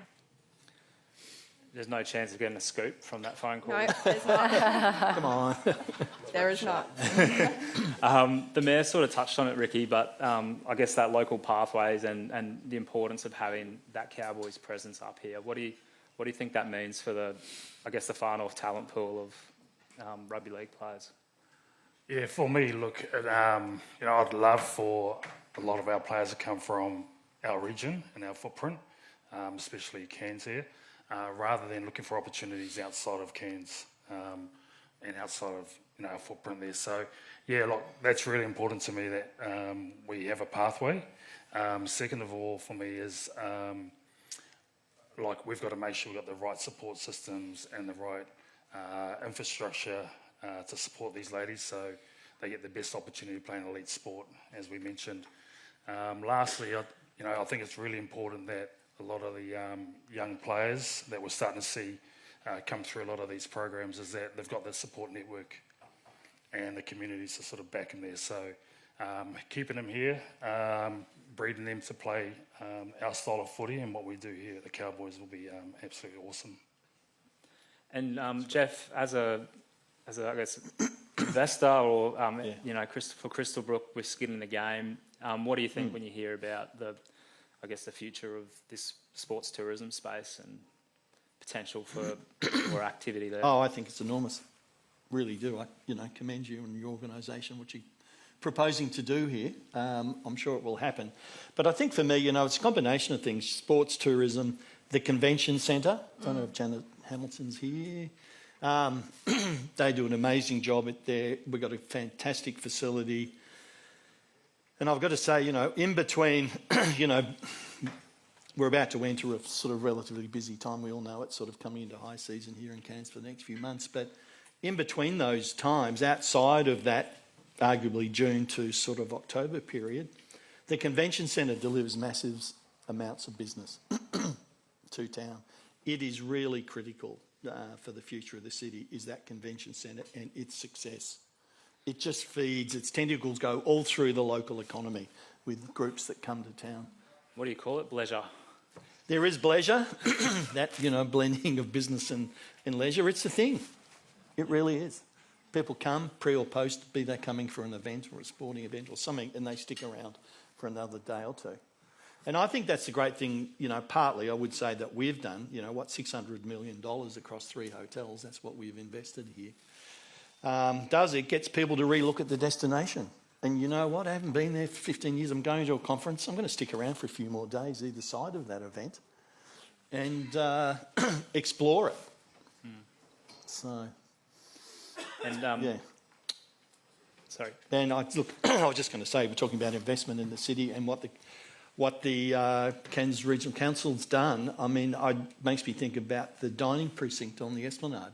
We were a major proponent of that. Yes, our Crystal Brook Flynn Hotel, it's in the middle of the Esplanade, but there's masses of other shops and bars and restaurants along that stretch. But we really pushed that under the previous regime at council. And took us a while, and we just couldn't believe no one just wouldn't want to jump on it. But it did eventually happen. Council made a major significant. We have this amazing piece of tourism infrastructure now that allows the marketing body, TT&Q, Mark Olsen and co, when they go interstate, they go overseas, talk about it.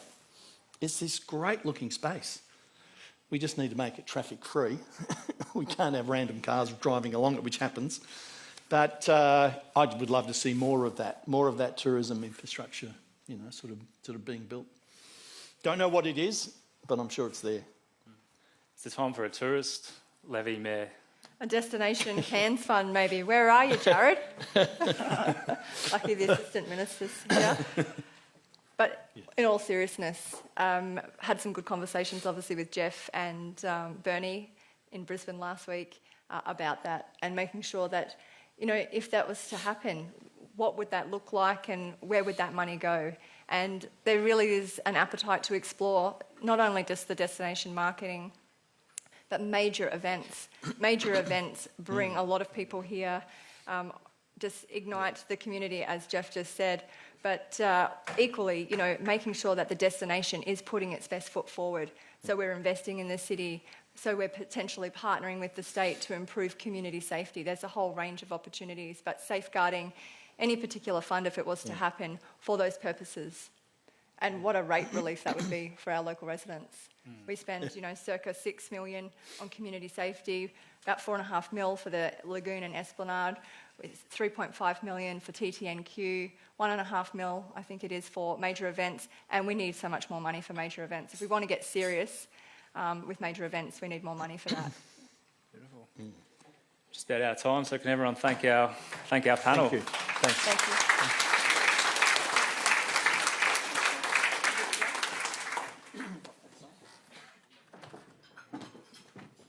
Thank you, Mayor Eden, Jeff, Ricky, Fiona and Tom. Our final panel discussion for the day will focus on strengthening our regions. So please welcome to the stage Adam Giles, Chief Executive Officer, Hancock Agriculture and S. Kidman & Co., Joe Morrow, Chairman, Queensland Fruit and Vegetable Growers, Daniel McCarthy, Founder, Big Fish Down Under, Commander Alfonso Santos, and Sky News host Janie Seal to moderate the discussion. Thank you.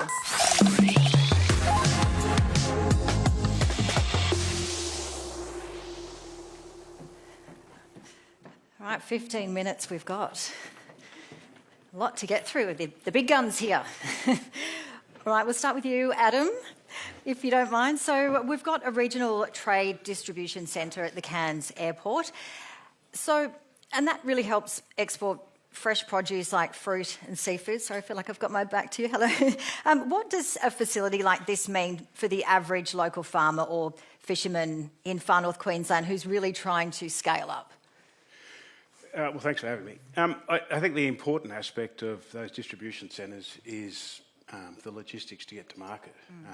Cold storage logistics, a little bit been spoken about today.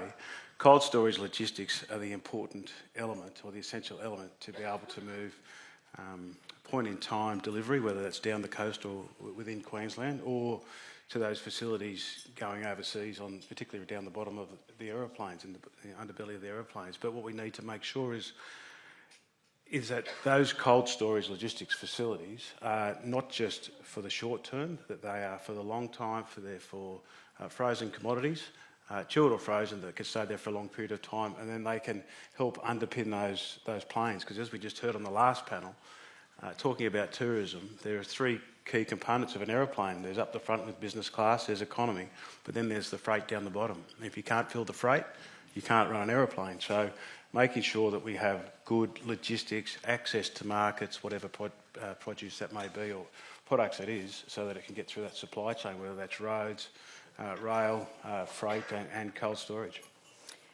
And if we can ask you, Joe, we hear a lot about roads. That's certainly a big topic of discussion. We've heard, of course, with Tropical Cyclone Jasper, cyclones, you name it, roads bear the brunt of so much, but a lot of what we have, of course, is important from getting from A to B in terms of the major highways, and they really need to be properly sealed and sorted. So what does it actually mean on the ground for a grower really trying to get that fresh produce to market?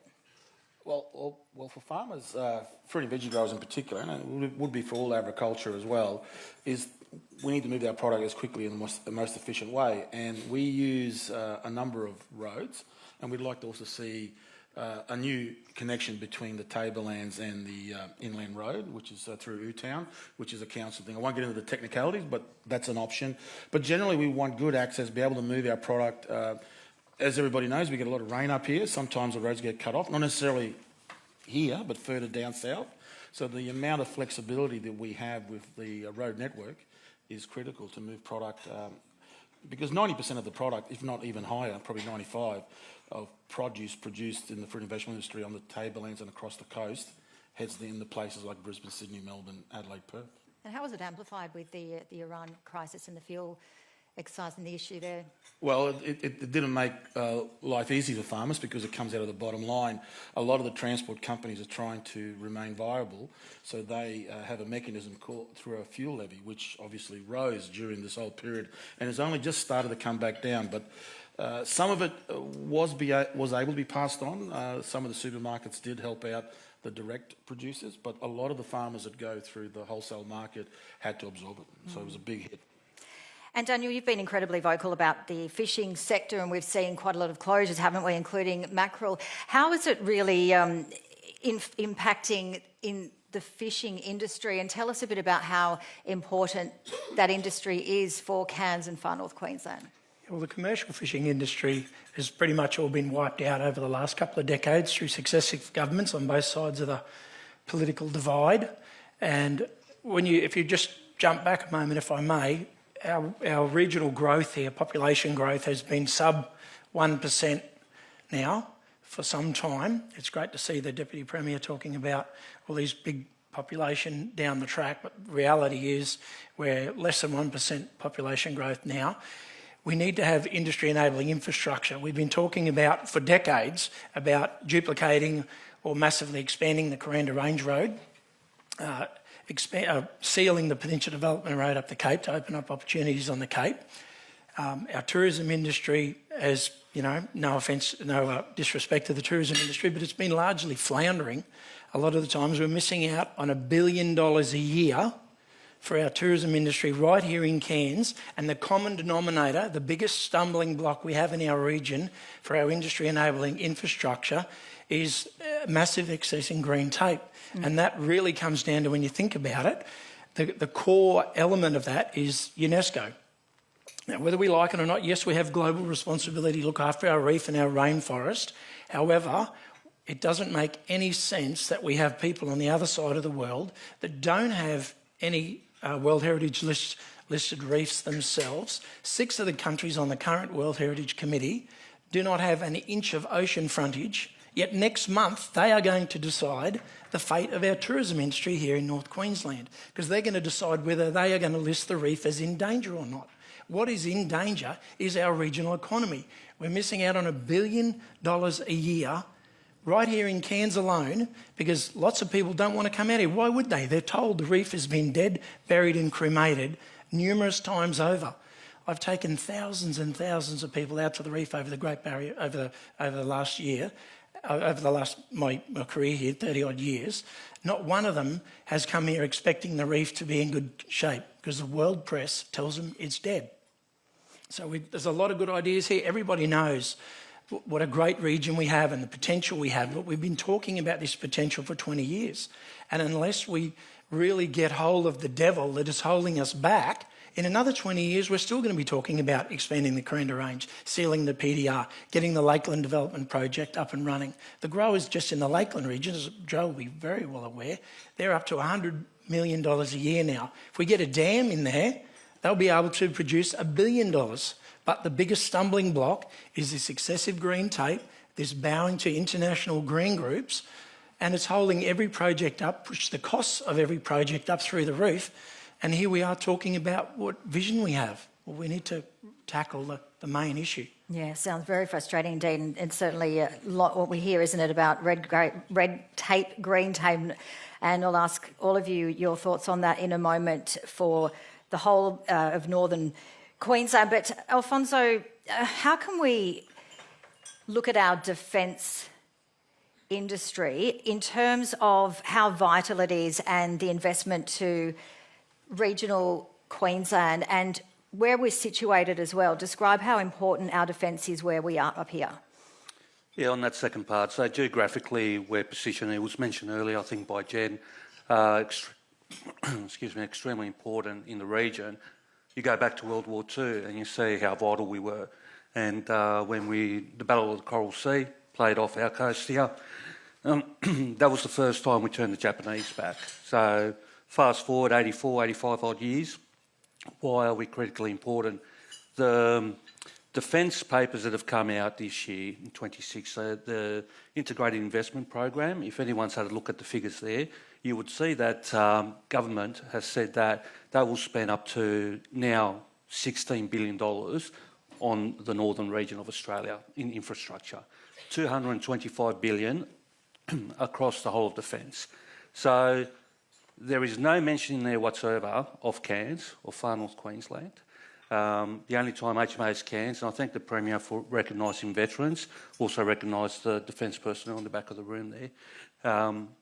There is absolutely no investment coming up here into the region. The base upgrade, that was prior to the papers that have been released. The infrastructure that's gone into that wharf, it's all prior to that. So my point would be that we need our government at all levels to get together and to look at Far North Queensland and what part of that $225 billion through to 2034 is coming to us. I've spoken to officials at council, I've spoken to members at the state level and also at the federal level and continue to point this out, but no one wants to put their hand up to call out for Cairns and our wider region up here. When we look at that, and if we, bit of a diversion here, but we look at what's happening in politics, for example, and the rise of One Nation and how there's so much change across the board, and looking at the budget, a lot of people don't like what's happening, but there's massive change, and with the surge of AI and so forth, you speak about the local, state and federal governments not working together. What could we do, in your opinion, to make a drastic change for better coordination? Look, a level of transparency and when it comes to leadership, we're seeing some good leadership in different spots, but what we see is people trying to undermine each other. We won't get into that aspect of it. But the point being that if we do see a unified front at all levels, it's great to see that the state government continues to support defence industry, and we saw that announcement, $5.something million today. That's wonderful, but that doesn't go anywhere near as far as what we need here, and not just maritime industry. We're very focused on maritime here. We need to be across all 5 pillars of the military, the Defence Force.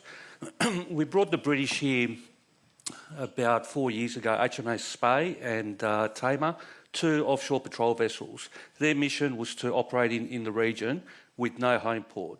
When they came here, I took them down to the shipyards, I took them to Maritime College, took them into town, and they said, you know what, this is going to be our unofficial base.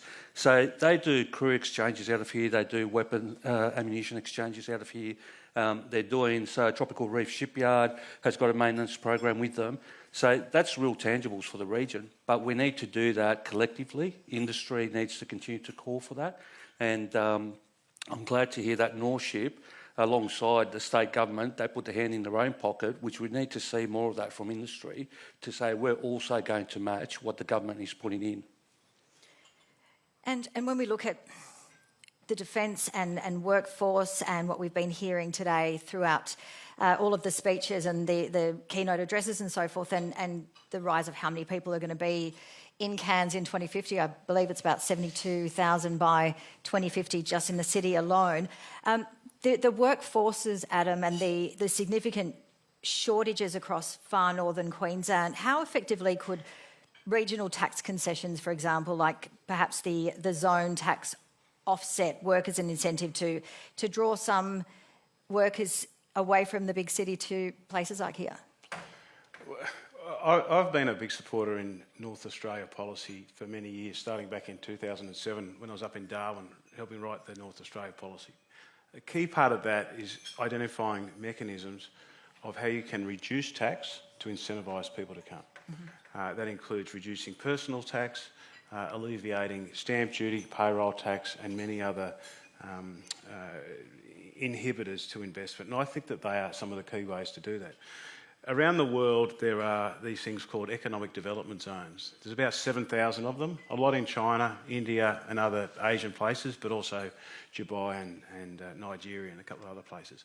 I think these are the things that we need to look at in Northern Australia. Cairns would be a prime spot where you could establish an economic development zone or an SEZ where you could look to reduce tax, reduce customs on freight coming in and out, look to completely alleviate stamp duty and payroll tax, two taxes which, when the GST was first introduced by John Howard, were deemed to be going to be removed by the state governments. They've never done that. So these are things that I think you could do in a strategic investment zone that would attract investment. But and I think that that's a positive initiative that could happen. It's harder to do in states than territories, but it could happen. But you know, just listening to the Mayor talking about, and the previous panel talking about empty shops in Cairns, you know, at a time when we should be seeking to incentivise people to start new businesses and to work in those shops, what we've done is penalise trusts, which are the mechanisms by which small businesses so often start, whether that's a hairdresser or you know, whatever it may be. That's how people do that. And then we've also put on these other challenges around capital gains tax. So anyone who wants to start with nothing in their pocket, put their sweat equity in, build a business from nothing, except through blood, sweat and tears, and then if they want to sell it one day, they get taxed to the high hill. I think those things that the federal government have just introduced inhibit things, but on the positive side, economic development zones, a North Australia policy which is above the Tropic of Capricorn, I think you can really provide some incentives that will attract business, that will attract capital and will attract people to move to the north. I think that's what some of the solutions should be, rather than all the money going down south. And if I just may, Jane, the point about UNESCO, we have environmental legislation in Australia that comes out of Canberra, that comes out of Brisbane and comes out of local government. Surely we can get rid of one of them. And if you've got Paris telling you what you can do with roads in the tropical north here, I mean, that's got to stop. But also, we should be getting rid of the EPBC and the Climate Department, all of what they're doing, and let Queensland look after Queensland. Thank you, Adam. And Joe, water security, certainly vital for the growing region. And you've mentioned in the past about water costs too expensive for regular farmers. So how do we fix the actual pricing model so perhaps infrastructure like Lakeland can actually benefit the locals? Well, look, it's a contentious discussion point. From a farmer point of view, the cost of water is too high to buy outright. I mean, it's traded. How a project gets finally funded comes down to some co-ed principles, which is a sharing formula between the user, the state and the federal government. The reality is putting a high requirement on the user side of it has made water very expensive. I know certain industries across far north Queensland just cannot afford, if there was to be a significant new piece of infrastructure, to be built. Now, we talked was mentioned about Lakeland. Lakeland is a great growing area. It has the potential for a lot more production, and they would love to see a dam built up there. And they have to go through certain regulatory requirements to secure the water within a plan. But even that, once they achieve that, if it can meet all the economic and environmental aspects, the cost of that water will probably still make it very expensive. In the industry that I'm in, is probably one of the few industries which can afford to buy that water, if I can use that term. But generally, even at those high prices, we just had water sold in the Atherton Tableland, the Mareeba and Beulah irrigation scheme. There's about 11,000 to a modernisation project. The reserve price was 3,200. It's a reasonable price, but the uptake of the water was about 50%. So there's still 50% of that water sitting there, and one of the hurdles for it is the cost. So unless, I don't know how you can do it more efficiently. We don't want to build unsafe dams. We want to build dams that are secure, that are safe. To do that and to also meet the environmental requirements, it becomes very expensive. And unless there is a CFO or something from government to bring that price down, I find it very hard to imagine a lot of dams getting built in the future. Mindful of the time, we've got 3 minutes left, so I wanted to ask all of you on the panel if there was one piece of green tape, red tape, whatever kind of tape, colour you choose, that you would like to eliminate from a government and an industry, what would it be? Daniel, we can start with you.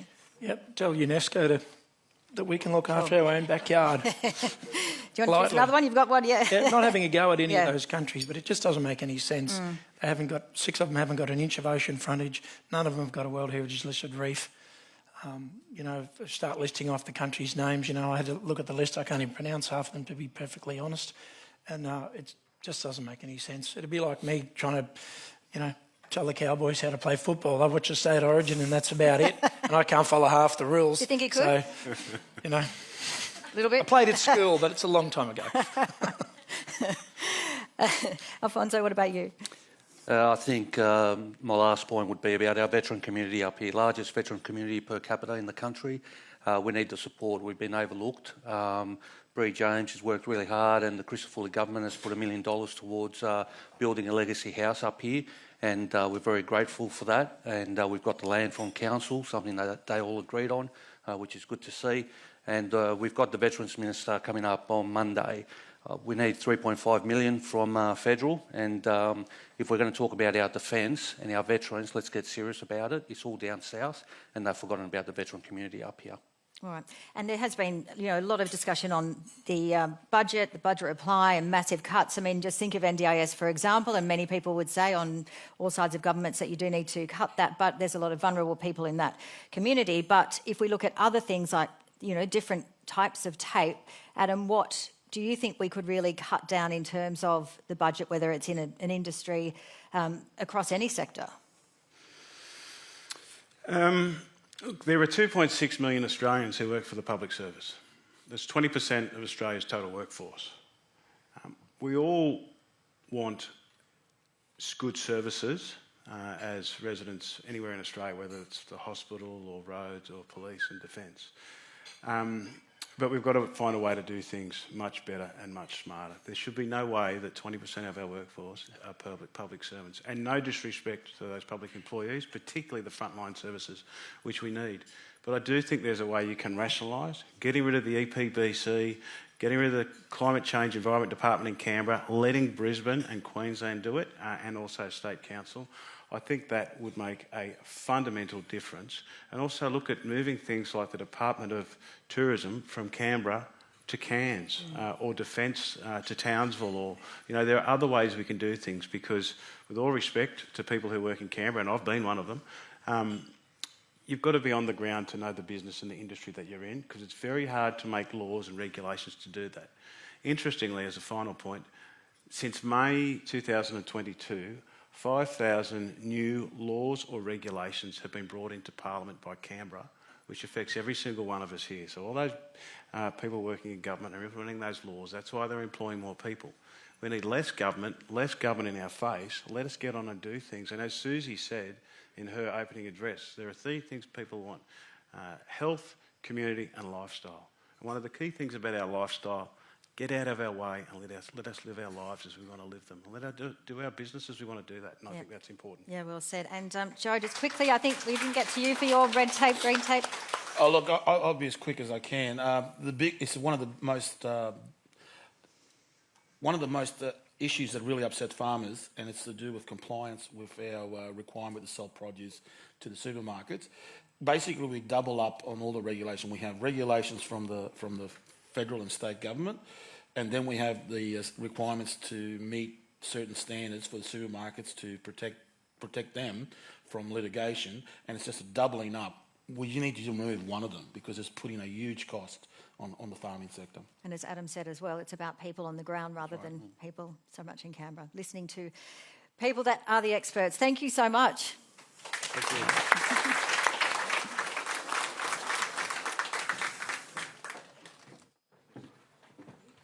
A big thank you to our panel. It's my pleasure to now hand over the stage to senior reporter for the Cairns Post, Aaron Singman, who is sitting down in conversation with Anita Crinon, head of Women's Elite Programs, Cowboys NRLW, and Tallulah Tillett, retired halfback, Cowboys NRLW. Welcome to the stage.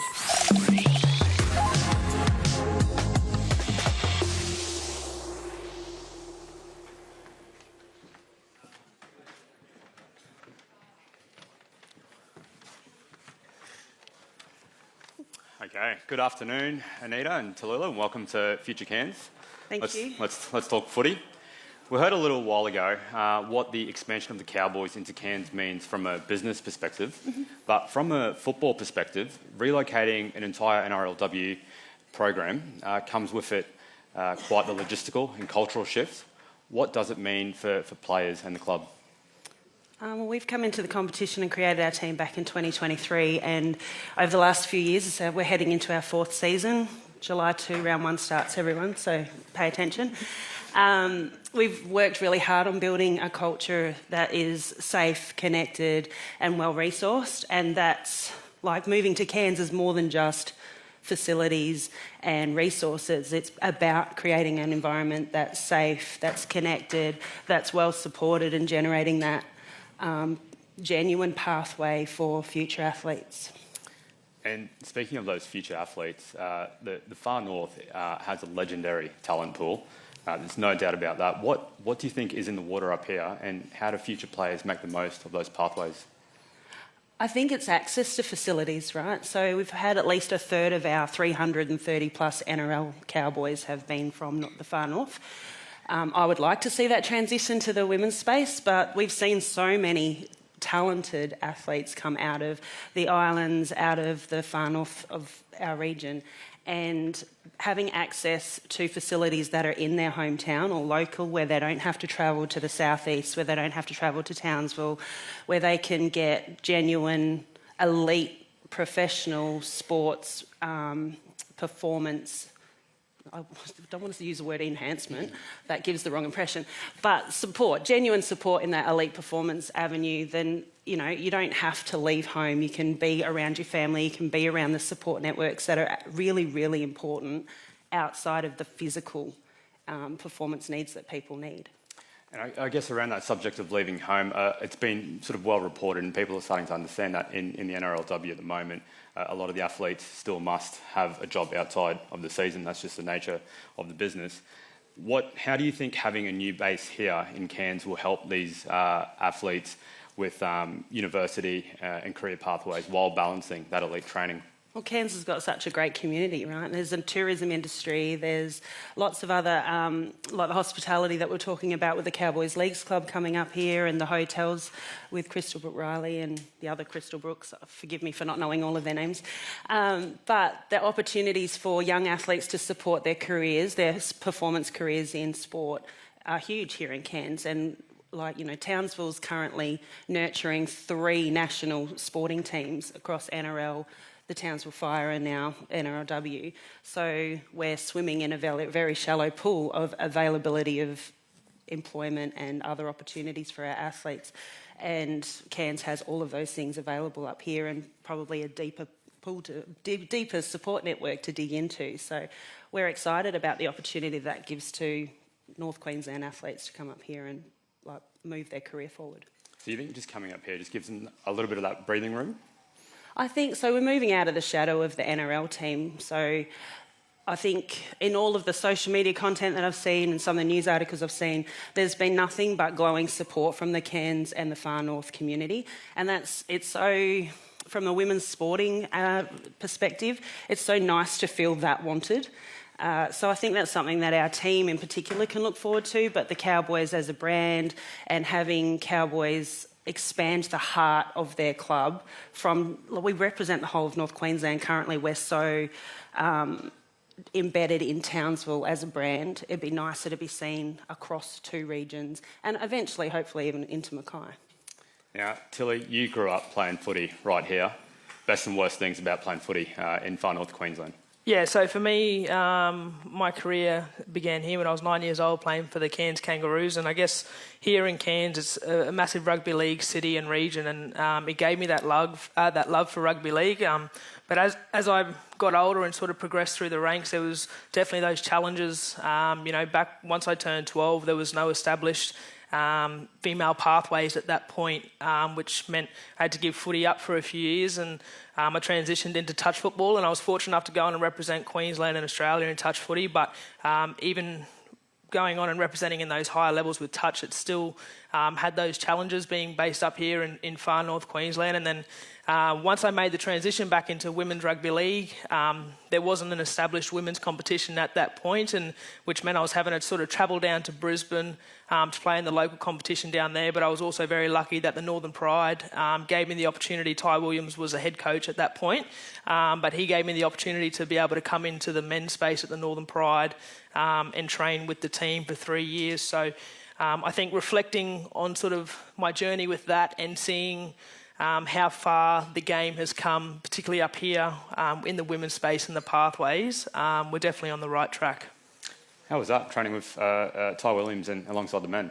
Yeah, it was an awesome experience. I learnt so much from Ty and the playing group. They treated me as if I was one of their own. They welcomed me with both arms, and I learnt so much from them. And Ty, he's an amazing person away from the footy field, but what he brings as a coach is absolutely awesome as well. And we're very lucky to also have him now down at the Cowboys involved in the NRLW space. Well, speaking a little bit earlier about how it can sometimes feel distant to make it to elite sport in Far North Queensland, do you think having that base here will be a game changer for future girls aspiring to play NRLW? Yeah, I think when we look at the pathways, I've always been someone that's very big on being able to create opportunities for the young boys and girls coming through, particularly in my home region of Far North Queensland, and in particular for all the young Aboriginal and Torres Strait Islander kids that are even further away from here, throughout Cape York, Gulf of Carpentaria and up in the Torres Strait as well. So I think having a high performance centre here is going to create a lot of pathways for the next generation coming through. And I was speaking with a colleague at work about that the other day, and it sort of reminded me about when we come up here and played the trial game a couple of years ago out at Gornavale at Alley Park, and for us to rock up to the grounds and see the amount of young girls that are now involved in rugby league, it actually made me quite emotional to think back to when I was a young girl and sort of not being able to see that. So I think having a high performance centre here is going to be a game changer for this region. So you can already see that confidence growing in the next generation of players that are thinking that this can genuinely be a genuine career right here in Cairns. Yeah, definitely. As I mentioned before, the game has come such a long way, particularly up here in Far North Queensland. We've now got established pathways from grassroots footy, through to the BMD with the Northern Pride, which then is a direct pathway into the Cowboys NRLW system. So, the space is definitely heading in the right direction. We'll just go to your work with the Cowboys Community Foundation. How do you think having more players up here will help schools engage with that program? Yeah, I think sort of no matter where we're based, I think having players involved in the wider community, is really powerful. And I'm very lucky that I get to see it every single day walking into a school, the impact that we have as the North Queensland Cowboys. And whether it's the NRL or NRLW players, they definitely have a positive impact on our young people, and they always inspire and always bring smiles to the people's lives. I understand you've been on a recent road trip across North Queensland and the Northwest. How was that? Yeah, it was fun, adventurous. Last week I was out at Mount Isa, Doomadgee and Normanton, so I spent Monday to Friday on the road delivering the Try for Five program, which is something that I deliver within 20 schools across our North Queensland region. So it's always good fun getting out into the community. And just on that Try for Five program, is there a way more clubs or more schools, more people can get involved? Yeah, so Try for Five is probably one of our biggest growing programs within the Cowboys Community Foundation. And for those who might not be aware, it's a school-based attendance program focused in primary schools. And as I mentioned, we have 20 schools currently on the program with a lot more schools wanting to be involved. So with that program, we're having such a positive impact not only on school attendance, but also the young people's lives with getting feedback around from schools, creating more confidence within the students, more engagement from the parents, and really having that direct positive impact on these young people's lives. So it's a great program, and it's a program that I would love to see in every school around the North Queensland region and further up into Cape York and up into the Torres Strait as well.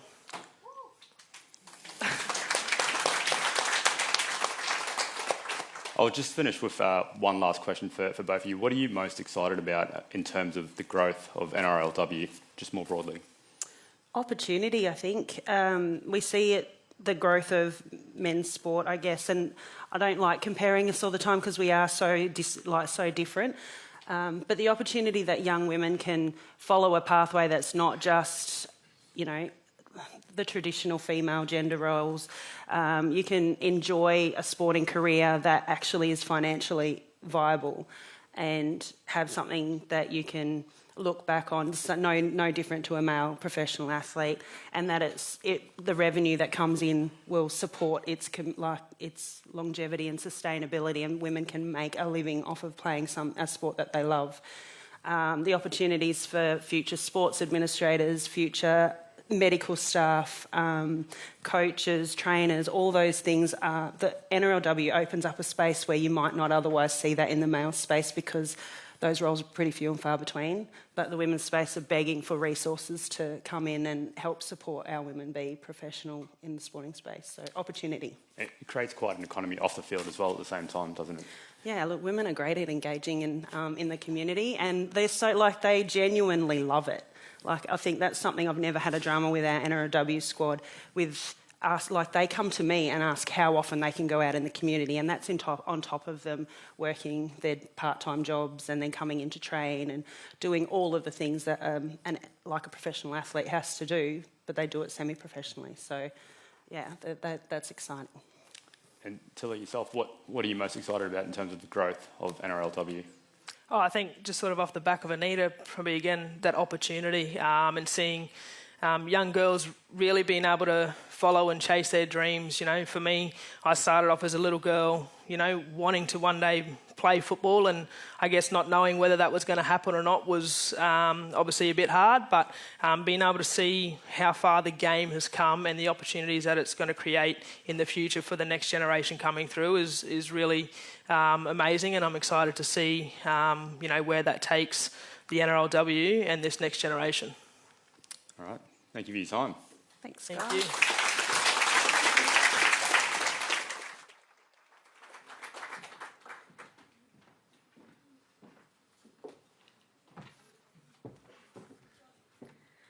Thanks very much, everyone. I'm just going to wrap up by thanking you all for being here with us for Future Cairns 2026. To our speakers and our panellists, thank you for making the time to be here. It is no small feat to get this many busy people in the same place at the same time. Believe me, I've had a few sleepless nights in the lead up to this. We appreciate it, and I'm grateful for your honesty, your directness, and your ideas. I think today reinforced what makes Cairns a great place to live, to work, and to invest in. We heard a clear vision for the hospital expansion, an absolute game changer, more care closer to home, stronger training and research, and precinct activation that builds a smart health economy. We discussed the common user facility as a genuinely generational step for our maritime industries, and with a shared focus on certainty and the right funding mix, to keep momentum while managing costs. And we even had an indication from the Deputy Premier on some movement in that in the next couple of days. We called out the importance of connectivity and practical fixes and long-term planning for the Kuranda Range and other regional roads. A strong CBD ties it all together. It is our shopfront, how visitors, investors, students and future residents experience our city. Let's back a CBD that is safe, green and lively day and night, where small businesses thrive and where arts, events and the evening economy bring people in, and where transport, parking and public spaces make it easy to stay for a while. New Cowboys Leagues Club will no doubt make it even easier for some punters to stay for a while. But that's how we become the best CBD in regional Australia. And those sporting pathways as well that the Cowboys will provide, some incredible opportunities for our young athletes as well. From the Cairns Post, well, we have a proud history of advocating for this region, convening conversations like this, tracking milestones, celebrating wins, and calling out blockers, so our community stays informed and our leaders stay focused. Thank you once again to our panellists, our partners, and to you all for your commitment to the Cairns region's future. Travel safely home, and we look forward to continuing this conversation with you in the pages of the Cairns Post, on our website, and at our next event. Good afternoon, and go the Cowboys, especially the ladies. Thank you.